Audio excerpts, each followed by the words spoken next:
Boy, what a cliffhanger this one is, and is going to be. You've heard about the course, you've heard about the tyres, you've heard about the drivers, you've heard about Michael Schumacher, Mika Häkkinen, David Coulthard, Damon Hill. What you haven't heard about is looking at that map on the extreme right-hand side, that very sharp corner is La Source.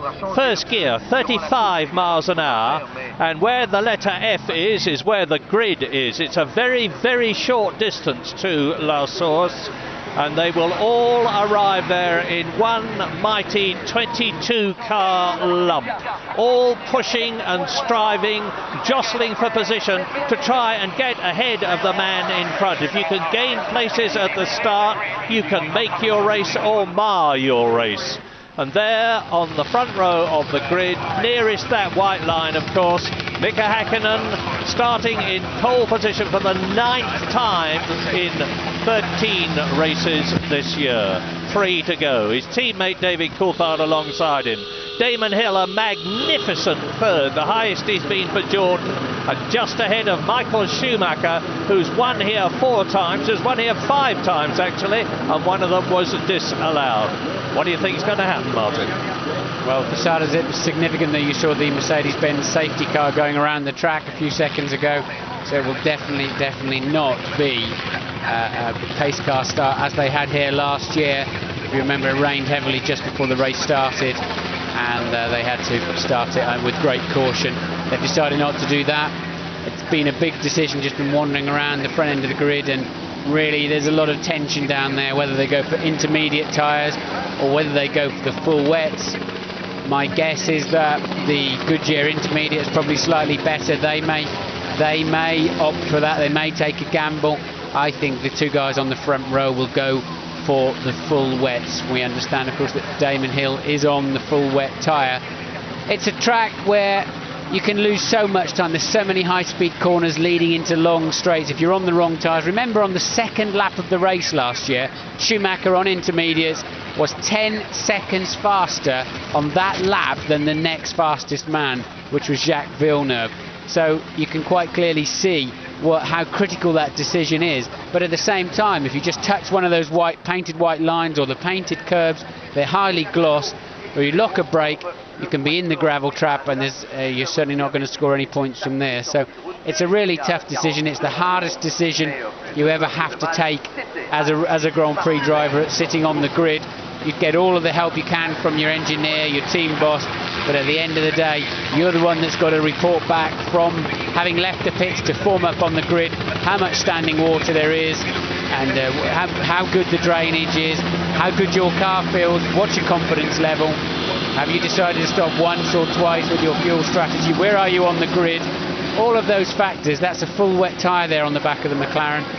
All of those factors you're trying to put in and take your best guess, and that's not got a lot of grooves in, Murray, has it? But Michael Schumacher, this could make the race. Michael Schumacher starting on Goodyear intermediates as he did last year, and that was the brilliant decision that Schumacher made at the very last moment, which undoubtedly won him the Belgian Grand Prix last year.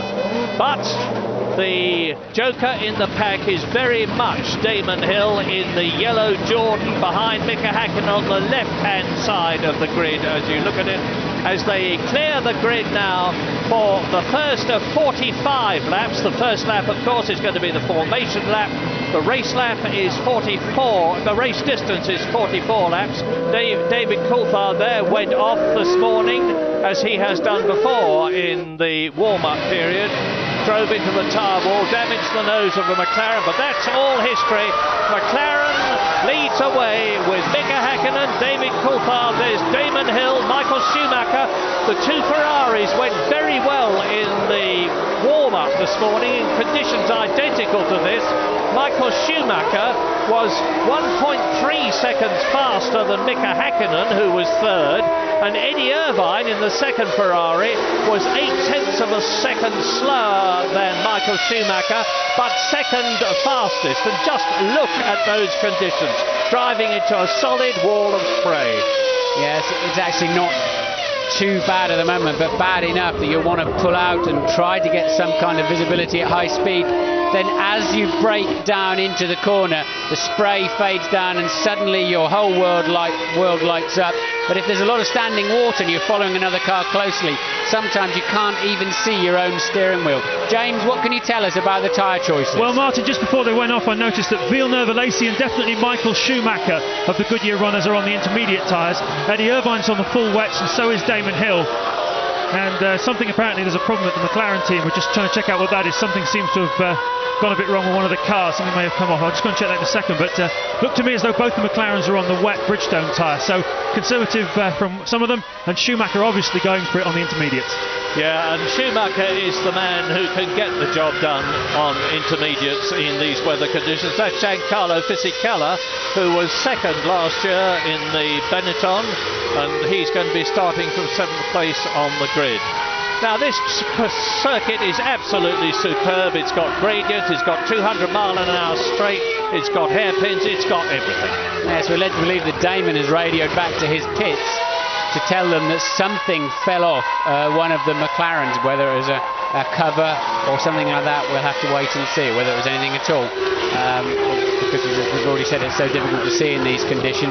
But at the moment, it's really not too bad. I have to say, I can understand why they're not starting this race under the safety car, because visibility is just about bearable, and there's not a lot of standing water. I went round in an old-timer W196 Mercedes-Benz an hour or so ago, and there is some standing water in small patches, but not enough to get these cars up on top of the water and aquaplaning. So I think from a safety point of view, a normal start is perfectly acceptable. Now, it's reasonable to expect in these conditions that the two McLarens on the full wet weather tyres with the maximum depth grooves to clear water off the track will sprint away, maybe even from Michael Schumacher. Remember, Damon Hill, as far as we know, is on wet weather tyres too. But if Schumacher has got it right, and it does start to dry out a bit, and it is brightening a little, the rain is still falling, the track is very wet, but it is brightening and might clear up a bit, then Schumacher could be quids in. Well, looking at the circuit conditions, I think anybody who's currently got intermediate bolted onto his car is going to be feeling pretty pleased with himself. Well, we know the answer for that. He hasn't, Mika Häkkinen. Look at Häkkinen's eyes, just staring there as he's just watching the road closely and then going over to find his grid slot. I'm expecting Michael Schumacher to have a massive attempt to get Damon Hill dispatched so he can chase after those McLarens as soon as possible. As ever, watch the lights, 5 on, and then they will all go out. A pause of up to 3 seconds, 44 laps, the Belgian Grand Prix, the race which is crucial to the World Championship. Häkkinen on the left, Coulthard on the right. Yes, yes, it's go! And Coulthard drags. Häkkinen gets away well. Look at Eddie Irvine coming up on the inside. Villeneuve goes up into 2nd position. Schumacher is down into about 6th position. Bad start by the Ferrari. Great start by Eddie Irvine. Villeneuve, look at Villeneuve, and into the wall. Who was that? Coulthard in the wall. David Coulthard into the wall. Will stop the race. They'll have to red flag this. Terrible.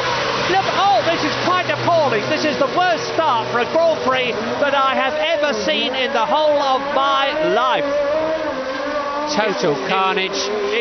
David Coulthard went off up the hill very early on, and then they just all piled into him in the poor visibility, and they have no ability to stop. The tyres are cold, and everything locks up, and he just slides straight into the accident. Yeah, the race stopped, of course. Mika Sala, you saw, walk away, and he had a gigantic crash yesterday. Well, it's going to take an enormous time to clear all this lot up. Drivers will be rushing back now to the pits, and that's Jos Verstappen down there. Barrichello, I apologise. Well, running back, there's Mika Sala in the black overalls, and getting his steering wheel off there was Esteban Tuero.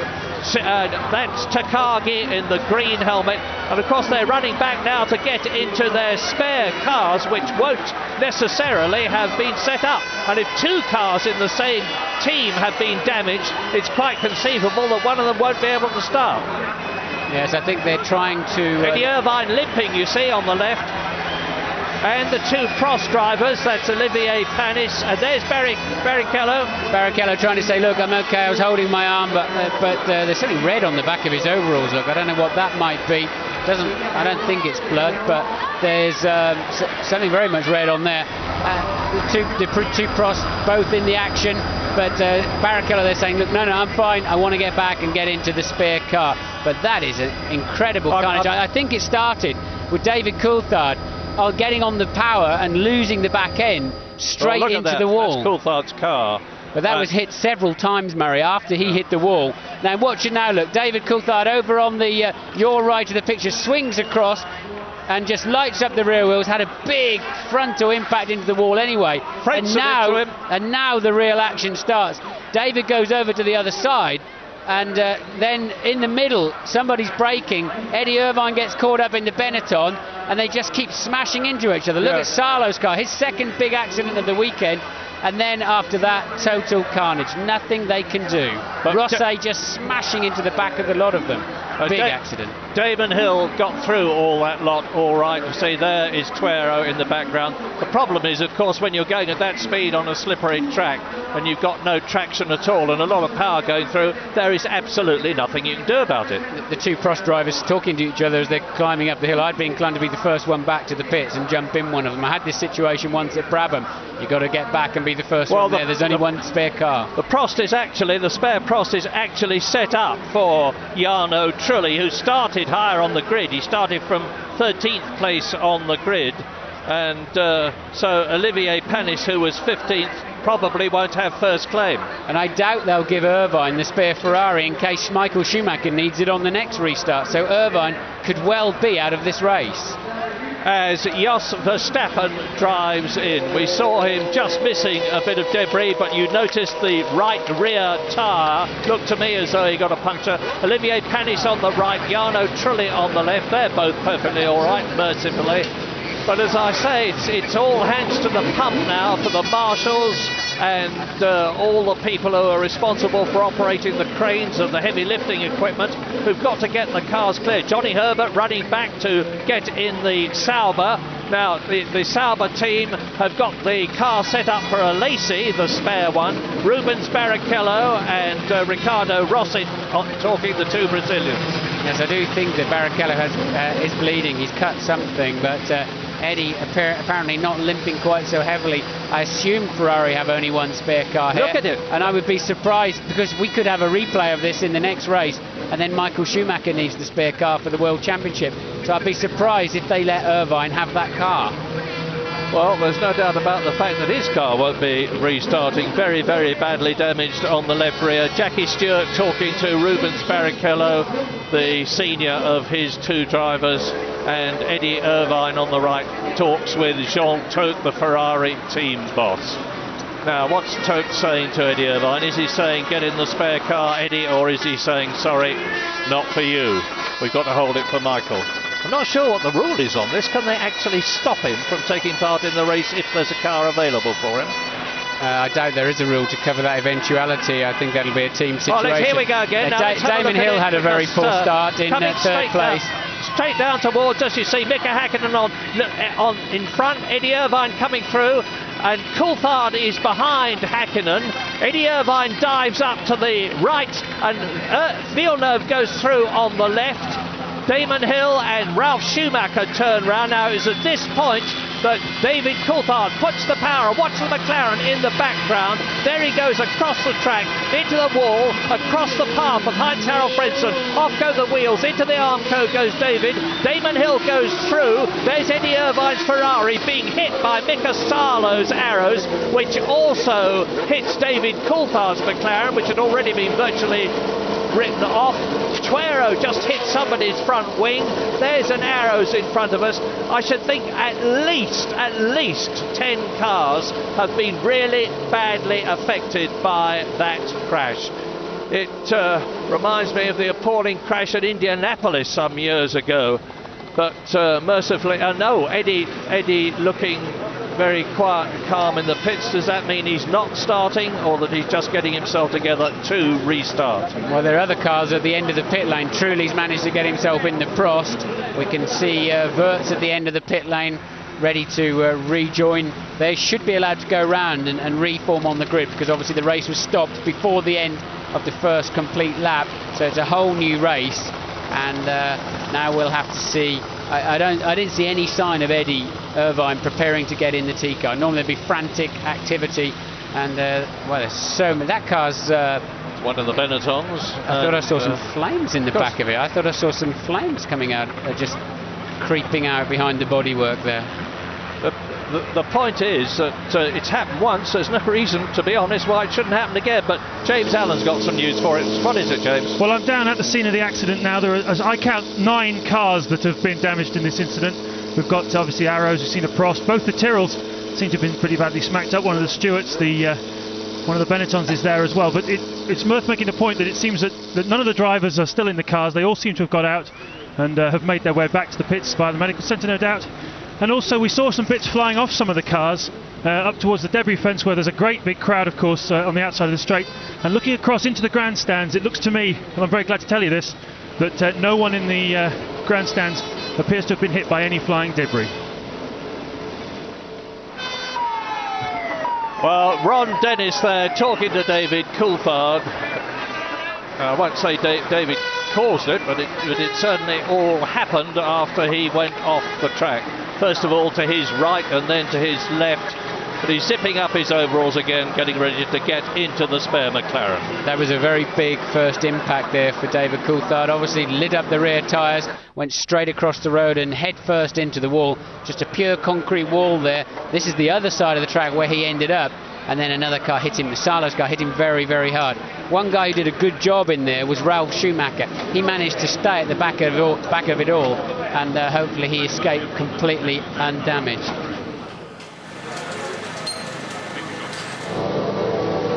"53 minutes after the Belgian Grand Prix should have started the parade lap again." Notice that Coulthard's got his visor up slightly up. Most of the drivers will do that. He's putting it up a bit more there, but otherwise it just steams up, just fogs up from your own breath. Michael lifting a bit more, and that's really bad news. And you can only really put that down once you're up and running. We think every car on the grid is now on intermediate tyres. As they set off for the second formation lap. Mika Häkkinen leads away. Coulthard, Hill, Schumacher, Irvine, Villeneuve, who made such a super start. Behind him, Fisichella, Ralf Schumacher, Frentzen out of La Source. This is where the crash happened. Through to Eau Rouge, the most demanding corner complex in Formula One. And they take that at 180 miles an hour in the drive. Villeneuve went off badly yesterday there. Salo went off badly there yesterday. Climb up Kemmel, which is a very real gradient, I can tell you, having walked up it. 180 miles an hour and more, 200 miles an hour on the approach to Les Combes, the right-left, where the circuit starts to drop downhill after this right-hander at Malmedy. And it drops down to Rivage. There is Heinz-Harald Frentzen, followed by Alesi, followed by Alexander Wurz. There is Johnny Herbert, and that is Jarno Trulli. Remember, only one Prost in this race. And exiting Rivage on the way to Poole. Well, just to confirm and explain again, this is a completely new start, a completely new race. So it'll be 44 racing laps. This is the formation lap. And they're about halfway round. These tyres tend to run at a slightly lower temperature, so they won't be up to anything like the normal operating temperature of the slicks, but it doesn't matter. They give their best grip in these kind of conditions. I'd say it's slightly marginal for Inters, but the track dries so quickly as the aerodynamics and the tyres of those cars lifts the water into the air, as you can see it then gets dispersed, and very quickly you do get a drier line. What you have to be careful of is those curbs, the red and white painted curbs and the white line that delineates the side of the racetrack are incredibly slippery, and that's what they're going to have to stay away from all of the way around the track until there is some kind of dry line, and even then treat them with an awful lot of caution. Now when this race restarts, take a tip from me and watch Jacques Villeneuve. He's 6th on the grid. Remember what a super start he made. He's weaving like everybody else to warm up the tyres. Whether or not it actually does it is open to debate. Well, you could see them as they were swinging the car around. As they turned the wheel, the car doesn't actually grip initially, and it pushes its wheels down the road with some lock on, but the car carries on going straight. There's very, very little grip out of those front tyres at the moment, and that's why they'll have to brake super early for that Lassour's first corner. That yellow line on the grid, incidentally, is to enable the driver to line his front wheels up perfectly. There is a sensor in the tarmac for every car which indicates whether they make a jump start, and you've only got to move a few centimetres for that sensor to operate. Yes, you can see Häkkinen looking out of the side of the car, because you can't see down because the monocoque blocks your view. You look out of the side of the car to try to see that extended yellow line. Visor still up there for Coulthard. He'll be hoping he doesn't get an action replay of what happened first time around. All right, well, fingers crossed, everybody. We don't want another bad start like that one. 18 cars on the grid. There's Damon Hill. 3 lights, 4 lights, 5 lights.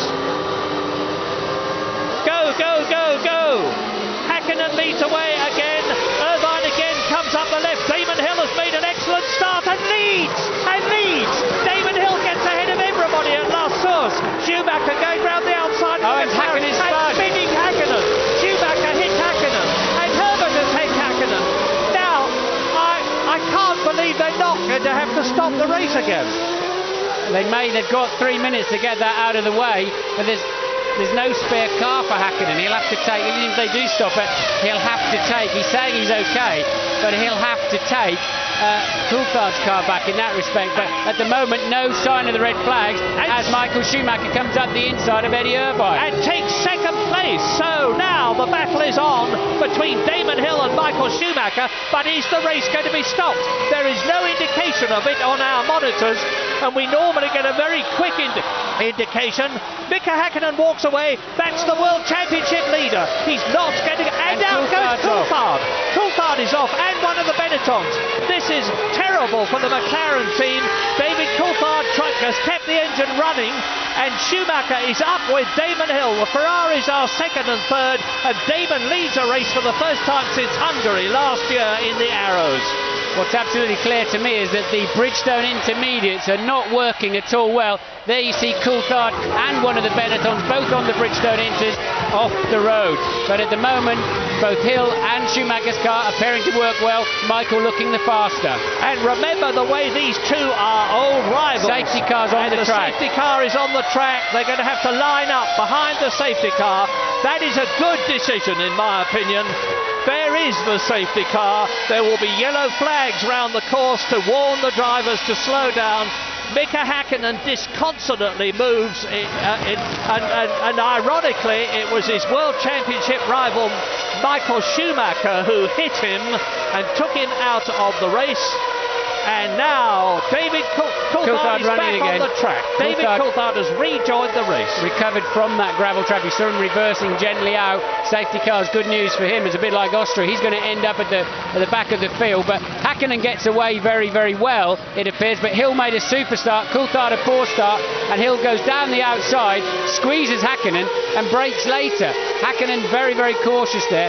Now Mika feels a bit under pressure, very close to that Ferrari, hits the throttle a little bit too hard, pirouettes, only to be clouted by the Sauber of Johnny Herbert. And they'll both be out of the race, I think, with that one, but for sure Häkkinen is out of the race because the safety car means they'll just clear it away and restart. Here we go. Now again. Watch Schumacher here and watch the way he contacts Häkkinen. There's going to be a lot of discussion about this. Some people are going to accuse him. I don't think they contact Murray. I don't actually sure think they did. Let's have a look.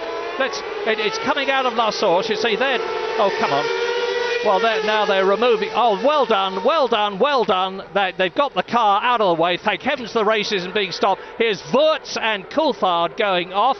We know that Coulthard has rejoined. I don't know whether Alexander Wurz did, because they're going to stay with us and see whether he goes into the wall. No, he's out of the race. Alexander Wurz is out of the race. Well, that means we're down to 17 before the end of the first lap. 18 out of 22 started. The safety car is out. Now, we've been through this situation before. The situation is that the safety car has got a row of lights on its roof. You see them flashing. When those lights are turned out, The safety car comes into the pit lane and the race restarts. And the order: Damon Hill, Michael Schumacher, Eddie Irvine, John Lacey is in 4th position. 5th is Jacques Villeneuve, followed by Heinz-Harald Frentzen. So the Williams are 5th and 6th. Ralf Schumacher is 7th and Fisichella is in 8th position. Alexander Wood stopped. Hakkinen is out of the race. Johnny Herbert has stopped as well. And as I've already told you, we've got 4 non-starters. I've said this so many times in the past. Anything can happen in Formula 1, and it usually does, and it's happened again. Safety car. Look at that yellow Jordan. I'm just trying to remember. So how many times, if ever, a Jordan has been right up at the front of a race? Didn't Fisichella lead at Hockenheim? Yes, he did. Yes, he did. That was the last time. I have a feeling there was somewhere else that... But it's a rare occurrence. But the difference this time is that it's driven by a world champion, the world champion of 1994, Damon Hill, who has been longing and yearning and looking for an opportunity like this, to lead in a car that's worthy of his talent, of which he has so much. Well, the Jordan team have been working hard on that car, joined by Mike Gascoigne, and they got it right. Look at Lacey up there in 4th place, Murray. He made a storming getaway, didn't he? Yeah, he does. He loves the wet, Jean Lacey. And the Sauber, which has got a power disadvantage, won't suffer as much as it would have done if it had been dry. So, into the bus stop at the end of the lap. I'm just looking at a replay on a diamond screen outside the commentary box. And the race is on! The race is on! There's the safety car. Damon Hill leads on lap 3 out of 44. Can Michael Schumacher in the Ferrari catch his old rival and get past him? Not if Damon Hill's got anything to do with it. The revived, much improved Jordan has also got a much improved Mugen Honda Japanese engine in it. And it's giving a lot of extra power. Damon's the man to use it there. Ferrari are 2nd and 3rd. And David Coulthard is the fastest man on the track in 15th place. He's catching Esteban Tuero, who is ahead of him. It won't take him long to get past. There's Villeneuve in 5th position. Look for Heinz-Harald Frentzen. It's not Frentzen, it's Lacey. So Villeneuve has got ahead of Jean Lacey. We didn't see it happen. It means that Jacques Villeneuve in the, again, much improved Williams with the Mechachrome engine is now in 4th position. Race order: Damon Hill, Michael Schumacher, there they are. Eddie Irvine, there he is. Jacques Villeneuve is 4th, Lacey is 5th, Heinz-Harald Frentzen is in 6th position, and Schumacher now knows if he can just keep going he'll get 6 points if he stays where he is. He knows that Mika Hakkinen has got no points because he will have seen him go off, and Michael Schumacher as ever is getting down to it. But it looked to me, we didn't actually see the replay to get the final judgment on whether Schumacher hit Hakkinen or not. I think he did. Well, they touched on the way in, that's absolutely for sure, but it seemed to me that Hakkinen just got on the gas pedal a bit too early and spun off because of engine. Now no, this is the restart actually. This is a replay of something. Is it the restart or is something going to happen? Oh no, that's Villeneuve taking a Lacey look for a 4th place off of the start. And look at that white patch of chalk or powder, whatever it is. Lacey tries very hard to regain that 4th position. And over the line again comes Damon Hill into lap 4 out of 44. 1/11th distance of the Belgian Grand Prix as Heinz-Harald Frentzen and Villeneuve go through. Yeah, so Lacey now back down to 6th place with Ralf Schumacher giving him a hard time in the other Jordan for good measure. So Lacey, having made a good start, doesn't appear to have the speed to cope with it. But Damon Hill appears to have enough speed to live with Michael Schumacher. Hill fastest on that last lap by 0.3 of a second. Yeah, 2:09 compared with the lap record here of 1:51. So they're lapping 18.18 seconds off dry fastest possible speed last year, when of course they were on full slick tyres. Eddie Jordan he'll be keeping his fingers crossed. He's never won in all the Grand Prix that Jordan have been in. When they started in 1991, they have never won a Grand Prix. The nearest they've got to it was Rubens Barrichello, second here at the Belgian Grand Prix, starting from pole position. He got pole position when the circuit was drying out. And now Damon Hill still leads. Michael Schumacher still second. Jordan leads Ferrari. Ferrari leads Ferrari. Look for the second Ferrari of Eddie Irvine in the spare car, I remind you. Yes, the top 7 cars all on the Goodyear, so they're definitely working better than the Bridgestones. I think that's why you've seen the McLarens and the Benettons flying off the road. Louise is with Johnny Herbert. Johnny, what can you tell us about that shunt? Well, I'm glad I've got my little one in my arms, because it actually gives me a little bit of satisfaction after that. But the first one, nice start in the middle, first corner, no problems. And obviously I think it was David that started it. And you could see everybody, all the spray, but it was very vague. And I got through, but then there was someone's wheel bouncing down the track, and it hit the back left and ripped off broke the suspension. So that was the first one. And then the second one again, start was okay, sort of went round the outside, out of trouble. Then as I turned, I saw Mika spinning, but then he did one of those where you keep your foot in, and he was spinning the car round. And as I came, first of all, I thought he was going to stay left, but then he sort of spun the car around, so I had already decided to go on the inside.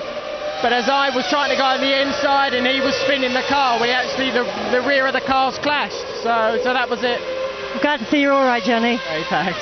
Well, Damon Hill doing a sterling job up front, fastest again on that last lap, but only just from Michael Schumacher. And looking out of the window, Murray, as ever at Spa, it's raining, it's beginning to rain quite hard again. So if that is the case and it keeps up, they'll have to come in and change to full rain tyres. Well, this is quite literally a turn up for the book. There's all sorts of possibilities in this race, and it's wonderful to see 1994 world champion Damon Hill leading again, albeit in a different car from the one in which he was so successful in his early career in Formula One. The Williams, Renault, world champion 94, and it's Michael Schumacher. You remember what a battle they had in 1994, which was resolved at Adelaide when they drove into Oh, Shuey running very wide there. Michael, no problem, he's collected it back up. Shows you how hard he's working. But do you remember the big head-to-head these two had in Suzuka in the rain? And Damon stood up in the seat and absolutely put one over Michael Schumacher. And Schumi is on the ragged edge yet again. That rain is beginning to fall heavier. And Damon is looking smoother and steadier than Michael Schumacher in the Ferrari. Michael Schumacher is trying very hard indeed, and that Ferrari is looking very twitchy indeed when it's under stress and full loading. There's an example there. He went on to full lock almost as he came round the right-hander at the bus stop. Damon Hill goes through to complete his 5th lap. He's now into lap 6. He's faster again. Damon Hill is making a series of fastest laps in an effort to break away from Michael Schumacher. Look at the gap between Eddie Irvine and the battle for 4th, and here it is.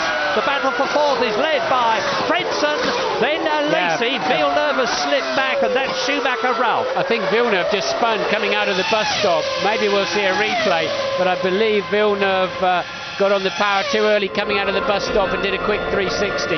This is Michael Schumacher getting well out of shape just on the way into Stavelot. Well held, Michael. And Eddie Irvine now, there's a big gap. This is it, because here is Heinz-Harald Frentzen in the Williams 4th. Lacey in the Sauber 5th. Villeneuve, we think, has spun in the Williams 6th. Ralf Schumacher behind him is in 7th place. Just behind him is Giancarlo Fisichella. 3 seconds down the road, 9th is Deniz, 10th is Jos Verstappen. 15 of the 18 starters are still running. Wurz, Häkkinen and Herbert out of the race. Barrichello, Panis, Salo and Rossi did not even restart. Well, just to let you know how well Damon Hill is driving and how hard Michael Schumacher's trying, they're a full 3 seconds a lap faster than the rest of the field. So Shuey looking a bit quicker on this lap, though, as he's closed the gap slightly. Well, There were people who were very inadvisingly saying that Damon, at his age, and he is 37 years old, was now settling and cruising and collecting rather than racing. Everybody in the know knew that that was absolutely wrong, and here is the living visual proof of the fact that he's got the talent if he can get the machinery. He didn't have it at Arrows in their first real year last year. He didn't have it with Jordan at the beginning of the year, but he's got it now. Look! Schumacher's half a second faster at least on this lap. Michael now finding some grip after those early skiers, and he also looks stronger under braking than Damon too.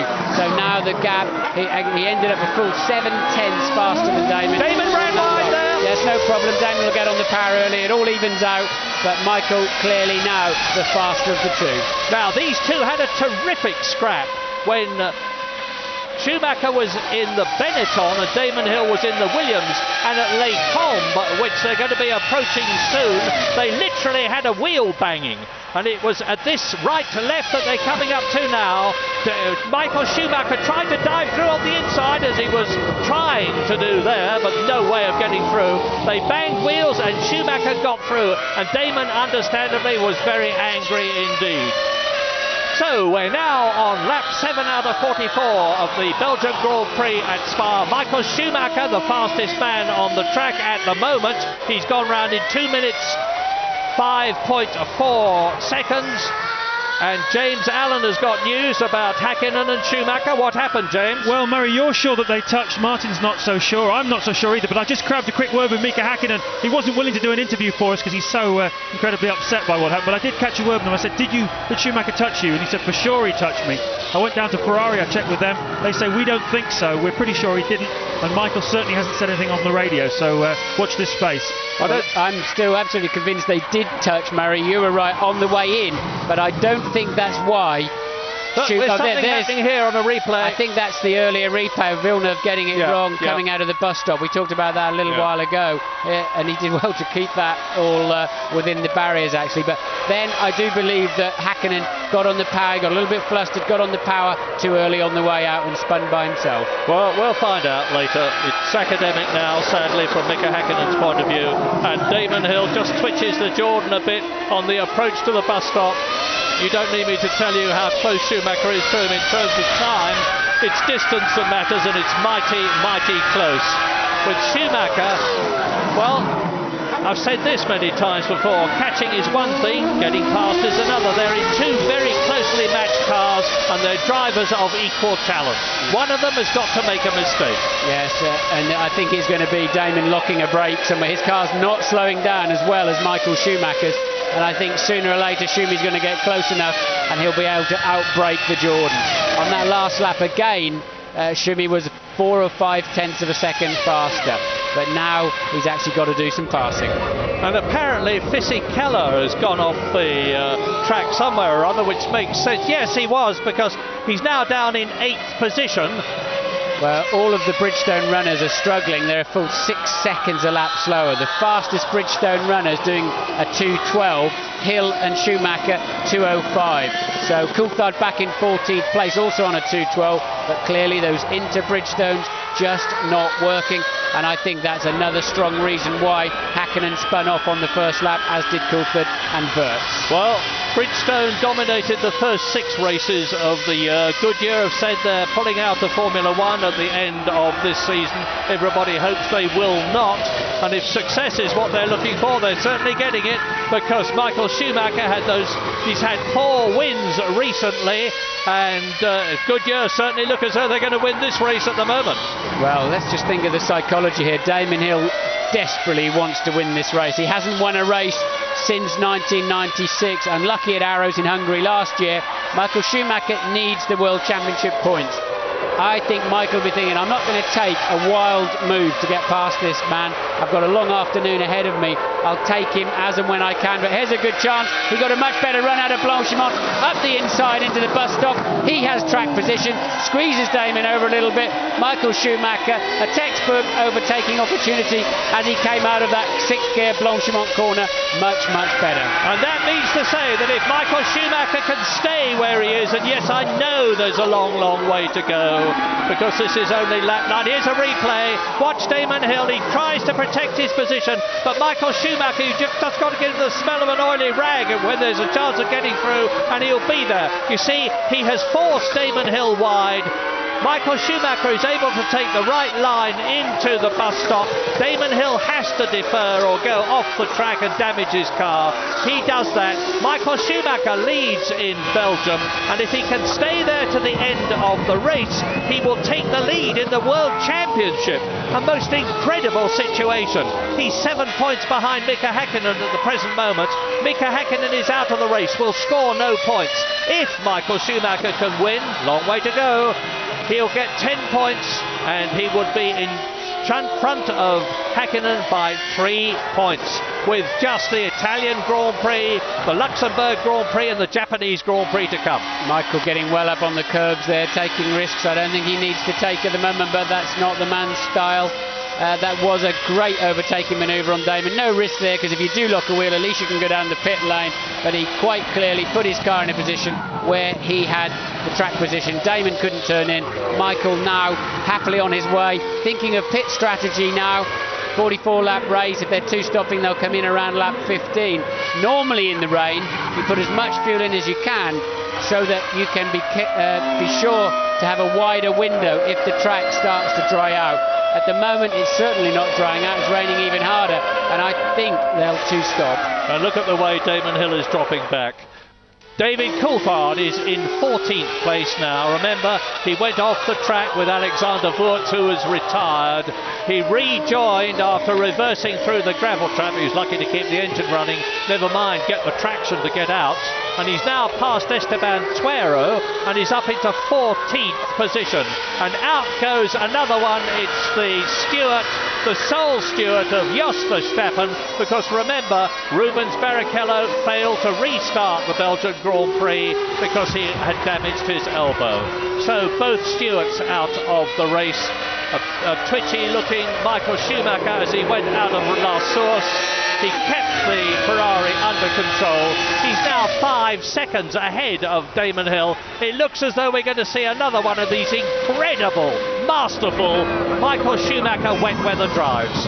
Yes, Coulthard's coming into the pits. I suspect he's going to give up on those intermediates. He's running around at the back of the field, can't make any impression on anybody, and I think they'll bring him in and put on a set of wets. Now, I'll tell you this, Eddie Irvine is catching Damon Hill as well. Damon Hill's not fighting for first now, he's going to be fighting for second, and off goes Schumacher! No, it's Irvine, it's Irvine. Apologies, trying too hard. And is just missed by Heinz-Harald Frentzen. Off goes the nose wing of the Ferrari. And he'll be coming in for a new nose. He's taken the barge board off as well. Into the pit lane comes David Coulthard. And Michael Schumacher, meantime, is indeed striding away from Damon Hill. Yes, I think Ferrari will now also take the chance to get some wets on that car of Schumacher's, because it really is raining. They'll probably hope to get to a pit stop window before they do that, but it's risky times. It's really difficult now.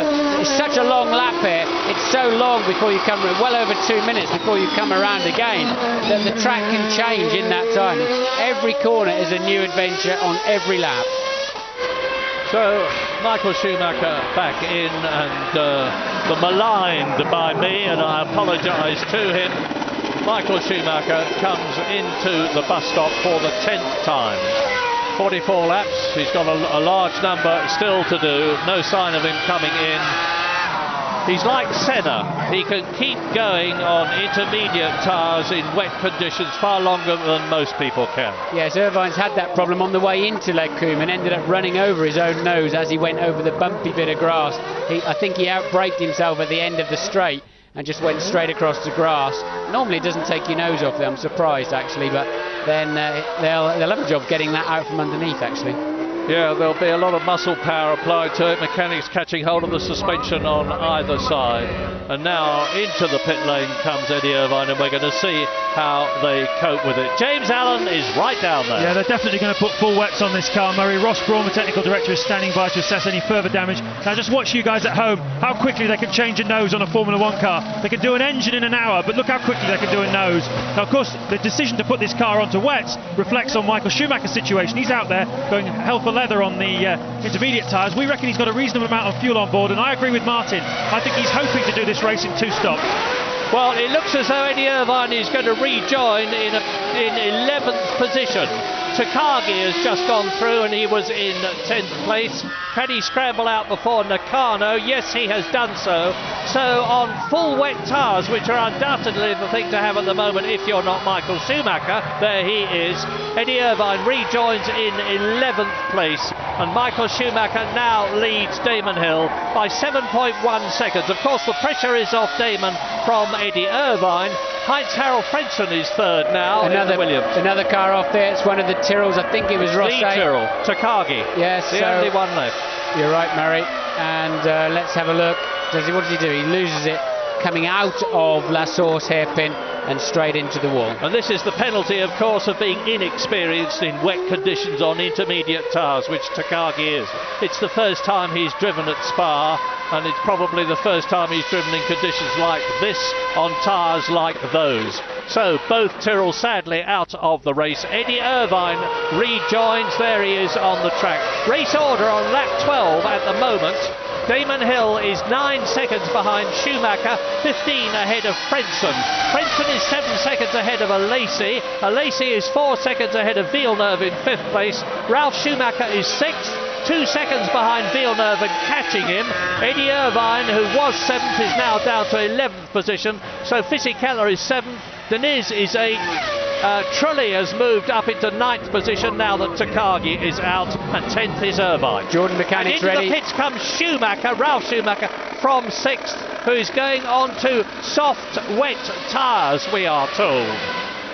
Well, that means there really is a lot of water and not a lot of grip out there if they're going to put the soft ones on, although they were working well in the warm-up this morning, we do know. So we have to assume that Damon Hill will maybe do the same, but Hill is running 2 seconds faster than anybody else except Michael Schumacher, who's 2 seconds faster than Hill. So Michael's still finding enough grip out there somewhere, Murray.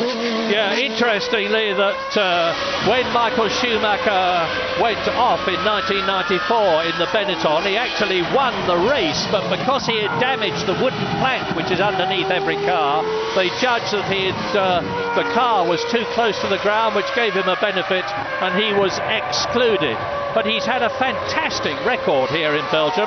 This is where he made his debut in the Jordan team, and he was so good he started 7th, burnt his clutch out at the start, and hello, what's going on here? It is Jacques Villeneuve diving inside Esteban Tuero's Minardi, who just avoids Villeneuve, who runs a bit wide, and Tuero, who is 14th, has now been lapped by the top 5 drivers. This is the race leader in Belgium. It is Michael Schumacher coming through to complete his 12th lap. He was 9 seconds ahead of Damon Hill. Yes, he'll be squeezing that throttle pedal like there's an egg underneath it. He doesn't want to brake because if you jump on it too quickly, we've already seen several drivers just spin off just in an apparent straight line, and you really do have to squeeze the power on. But he's lapping very well at 2:06.5 again on that lap. You can see him bouncing across the curbs in the bus stop, but he looks totally under control, doesn't he? Yeah, he's actually finished first here 5 times. As I say, he was excluded in 94. But his first win here was in Belgium after his debut here in 91. He won in 92, and then he won 3 successive years, 95, 96, 97 last year in appalling conditions. And Damon Hill is holding his 2nd place in the Jordan, looking good, looking steady, looking smooth. Jordan car, Mugen engine, Goodyear tyres, and the same applies as far as the rubber boots are concerned for Michael Schumacher's Ferrari. It's looking a good race for Goodyear. They're 1st, 2nd, 3rd, 4th and 5th at the moment. Fisichella is the top Bridgestone runner in 6th place, ahead of Ralf Schumacher, who is 7th on Goodyear. Yes, when Michael Schumacher won here in 92, I was his teammate. I passed him for 3rd place when he ran wide. in the bus stop. He had a look at my rear tyres, decided they didn't look that healthy as when we slowed down for the slowest part of the bus stop, took a gamble on coming in for slicks, and whizzed past the two Williams and won the race because he pitted first of the four of us, and that's the way the man thinks. Well, the man to watch at the moment, if we could have a look at him, is John Alesi, who is in fourth position behind Frentzen. He's just under 7 seconds behind the Williams Mechachrome, and Alesi in the Sauber Petronas is catching Frentzen. Not very quickly, but he is catching him, and Alesi in the wet is a fearsome driver, very, very capable. There is Frentzen, third place. Coming up to the bus stop, this is the approach to Blanchimont. In the dry, 185 miles an hour, in the wet. Probably not much slower, maybe just 5 miles an hour slower. The extra drag of lifting that water up into the air. Watching Ralph going through the early part of the bus stop. Frentzen taking plenty of curb in his current third position. Driving well. Yeah, now these cars weigh 600 kilograms all up, what's that, half the weight of a Mini.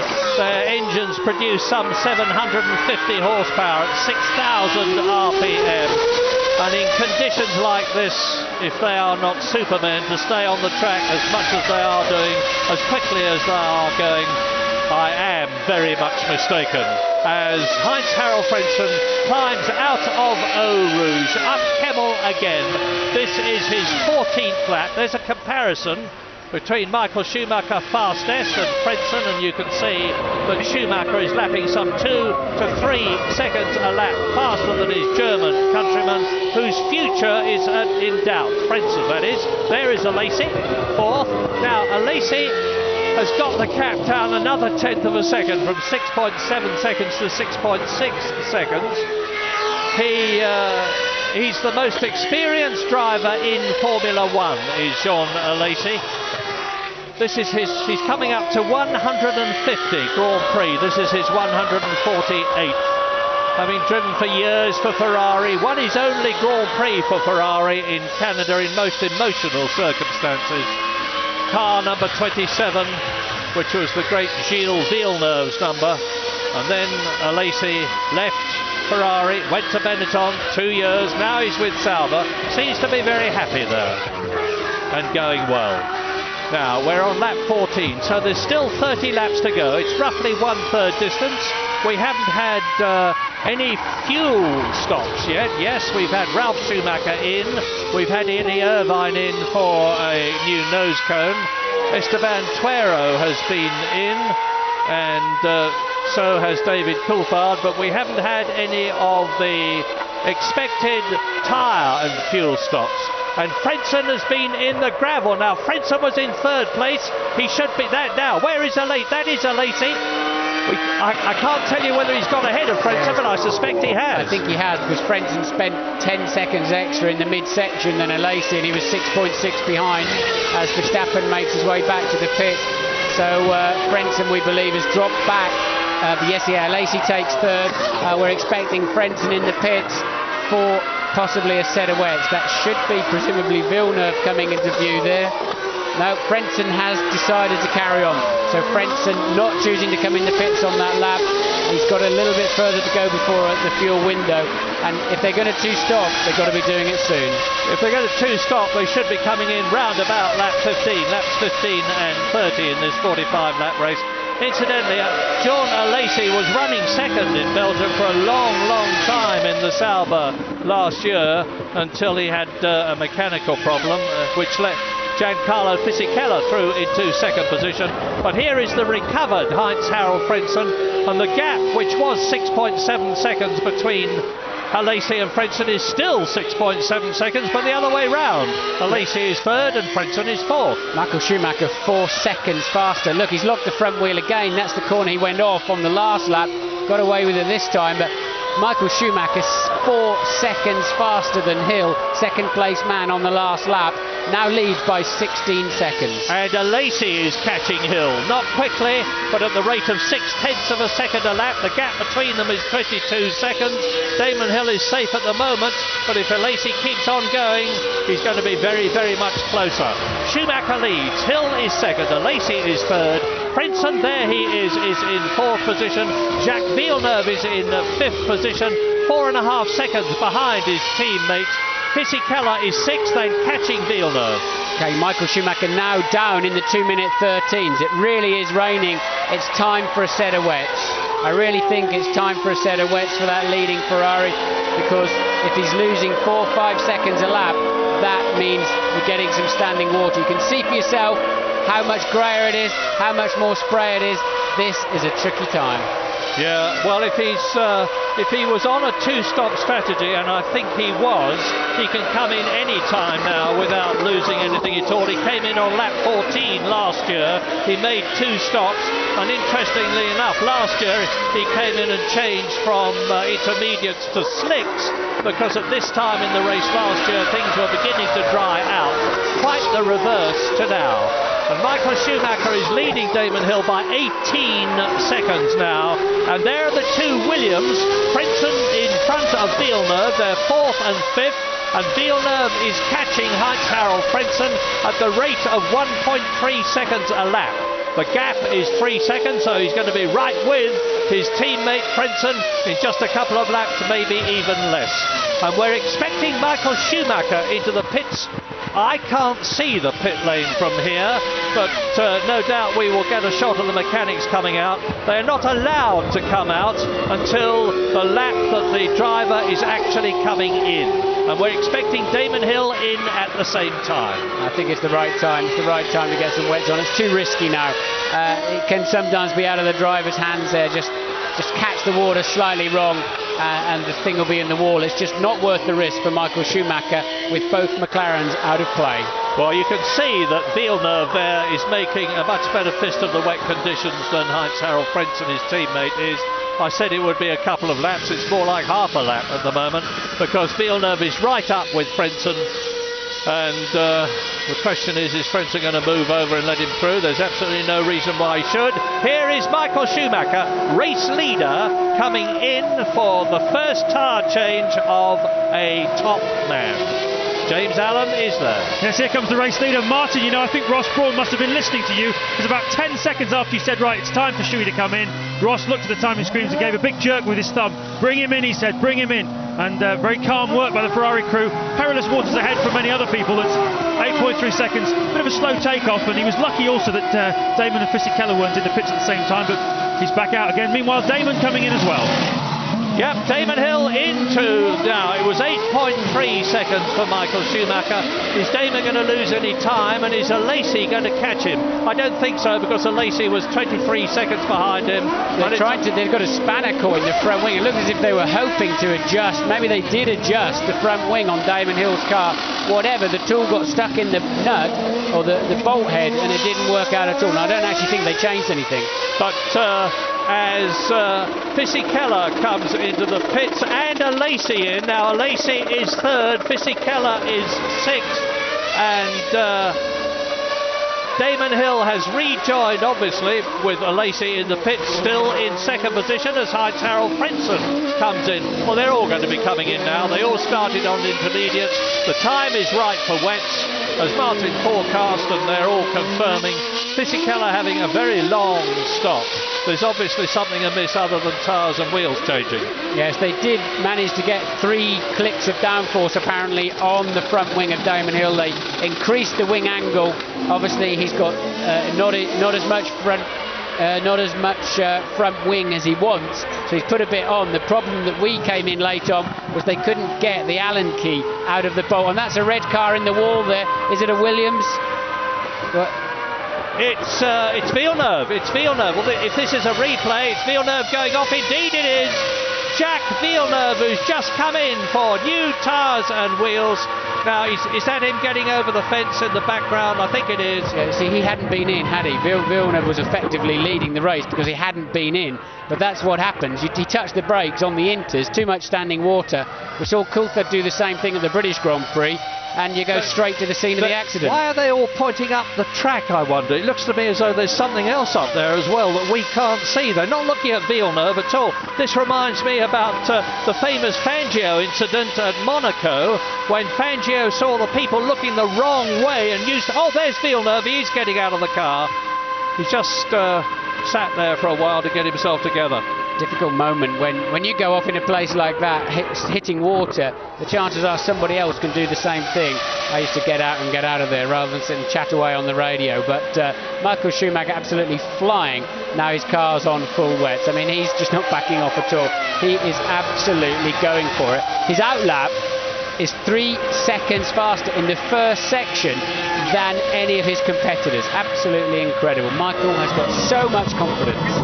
Yes, the worthy double world champion is showing us again, as he has shown us so many times in the past, that he is indeed the best driver of the day, and even more so than it's wet. Remember the number of races, the Spanish Grand Prix, the Monaco Grand Prix, this race last year, this race this year, where Michael Schumacher in wet weather conditions has quite literally been in a scintillating, dominating class of his very own.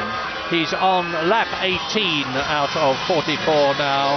Hans-Harald Frentzen at the bus stop, getting it wrong over that serrated, saw-tooth curbing. Gives the car a very nasty knock indeed and shakes the driver up.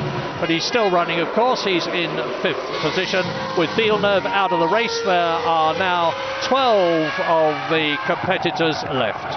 2 Jordans in the top 3. Ralf Schumacher's moving up now to 3rd place. Villeneuve going off. Frentzen in the gravel trap we saw.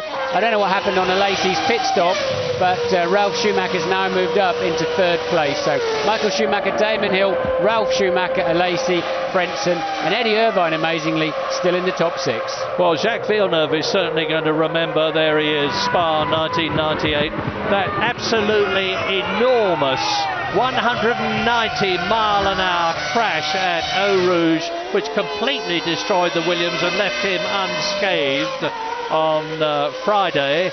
And now off again today. Not to finish in the Belgian Grand Prix.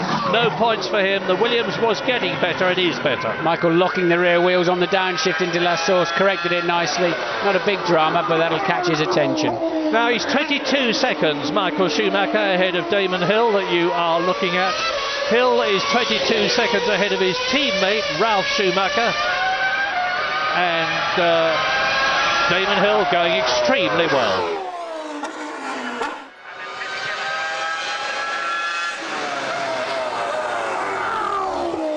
So Eddie Jordan hardly believing his luck. Damon Hill led, and now Damon Hill on lap 19 out of 44 in Belgium is second only to Michael Schumacher. The gap 24 seconds. Ralf Schumacher in the second. Jordan is in 3rd place. Both Jordans in the points on the podium at the present moment, but there are still 2/3 of the race to go, nearly. Jean Alesi has fought back into 4th position with the disappearance of Jacques Villeneuve, who's spun off and is perfectly okay. Heinz-Harald Frentzen is 5th. Eddie Irvine is 6th, notwithstanding the fact that he's had to come in for a new nose cone, having tripped up over his own front wing. 7th is Pedro Diniz in the sole arrows, with Salo not restarting. Fisichella is 8th, Trulli is 9th, Nakano is 10th. David Coulthard, who went off in a collision with Alexander Wurz and rejoined last, is up into 11th position, and Jacques Villeneuve is out of the race. There are just 11 runners left. Plus, I'm sorry, I missed Esteban Tuero, which makes it 12. Retirements then. Jacques Villeneuve, Tora Takagi, Jos Verstappen, Alexander Wurz, Mika Häkkinen after that very close running together with Michael Schumacher after the restart. Johnny Herbert went out on the first restart lap. Barrichello, Panis, Salo and Rosset did not restart after their cars were so badly damaged in that multiple collision after the first start on the rundown from La Source to Eau Rouge. during which nobody was badly hurt. Rubens Barrichello banged his elbow, Eddie Irvine banged his knee. As far as I know, nothing worse than that. As you look at Ralf Schumacher in third position, and off goes the Minardi now of Esteban Tuero. That brings us down to 11 runners. His teammate Shinji Nakano is still in the race. Well, I'm beginning to wonder how many people are going to finish the Belgian Grand Prix. Yeah, it's clearly going to be less than 10, and we're not even half distance. Incredible. It's that kind of day. Ralf Schumacher. Now, Jordan have been putting improvements for the car in the pipeline under the leadership of Gary Anderson, the technical director.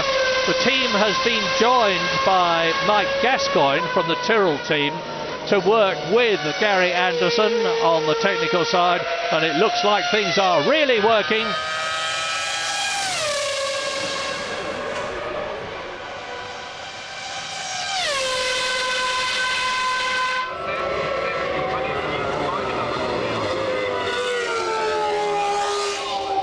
Coming after the gloom towards us, Jean Alesi. Now the gap between Jean Alesi in the Sauber, who is fourth, and Ralf Schumacher in the Jordan, who is third, is just about 7 seconds. It was just about 7 seconds at the beginning of the lap.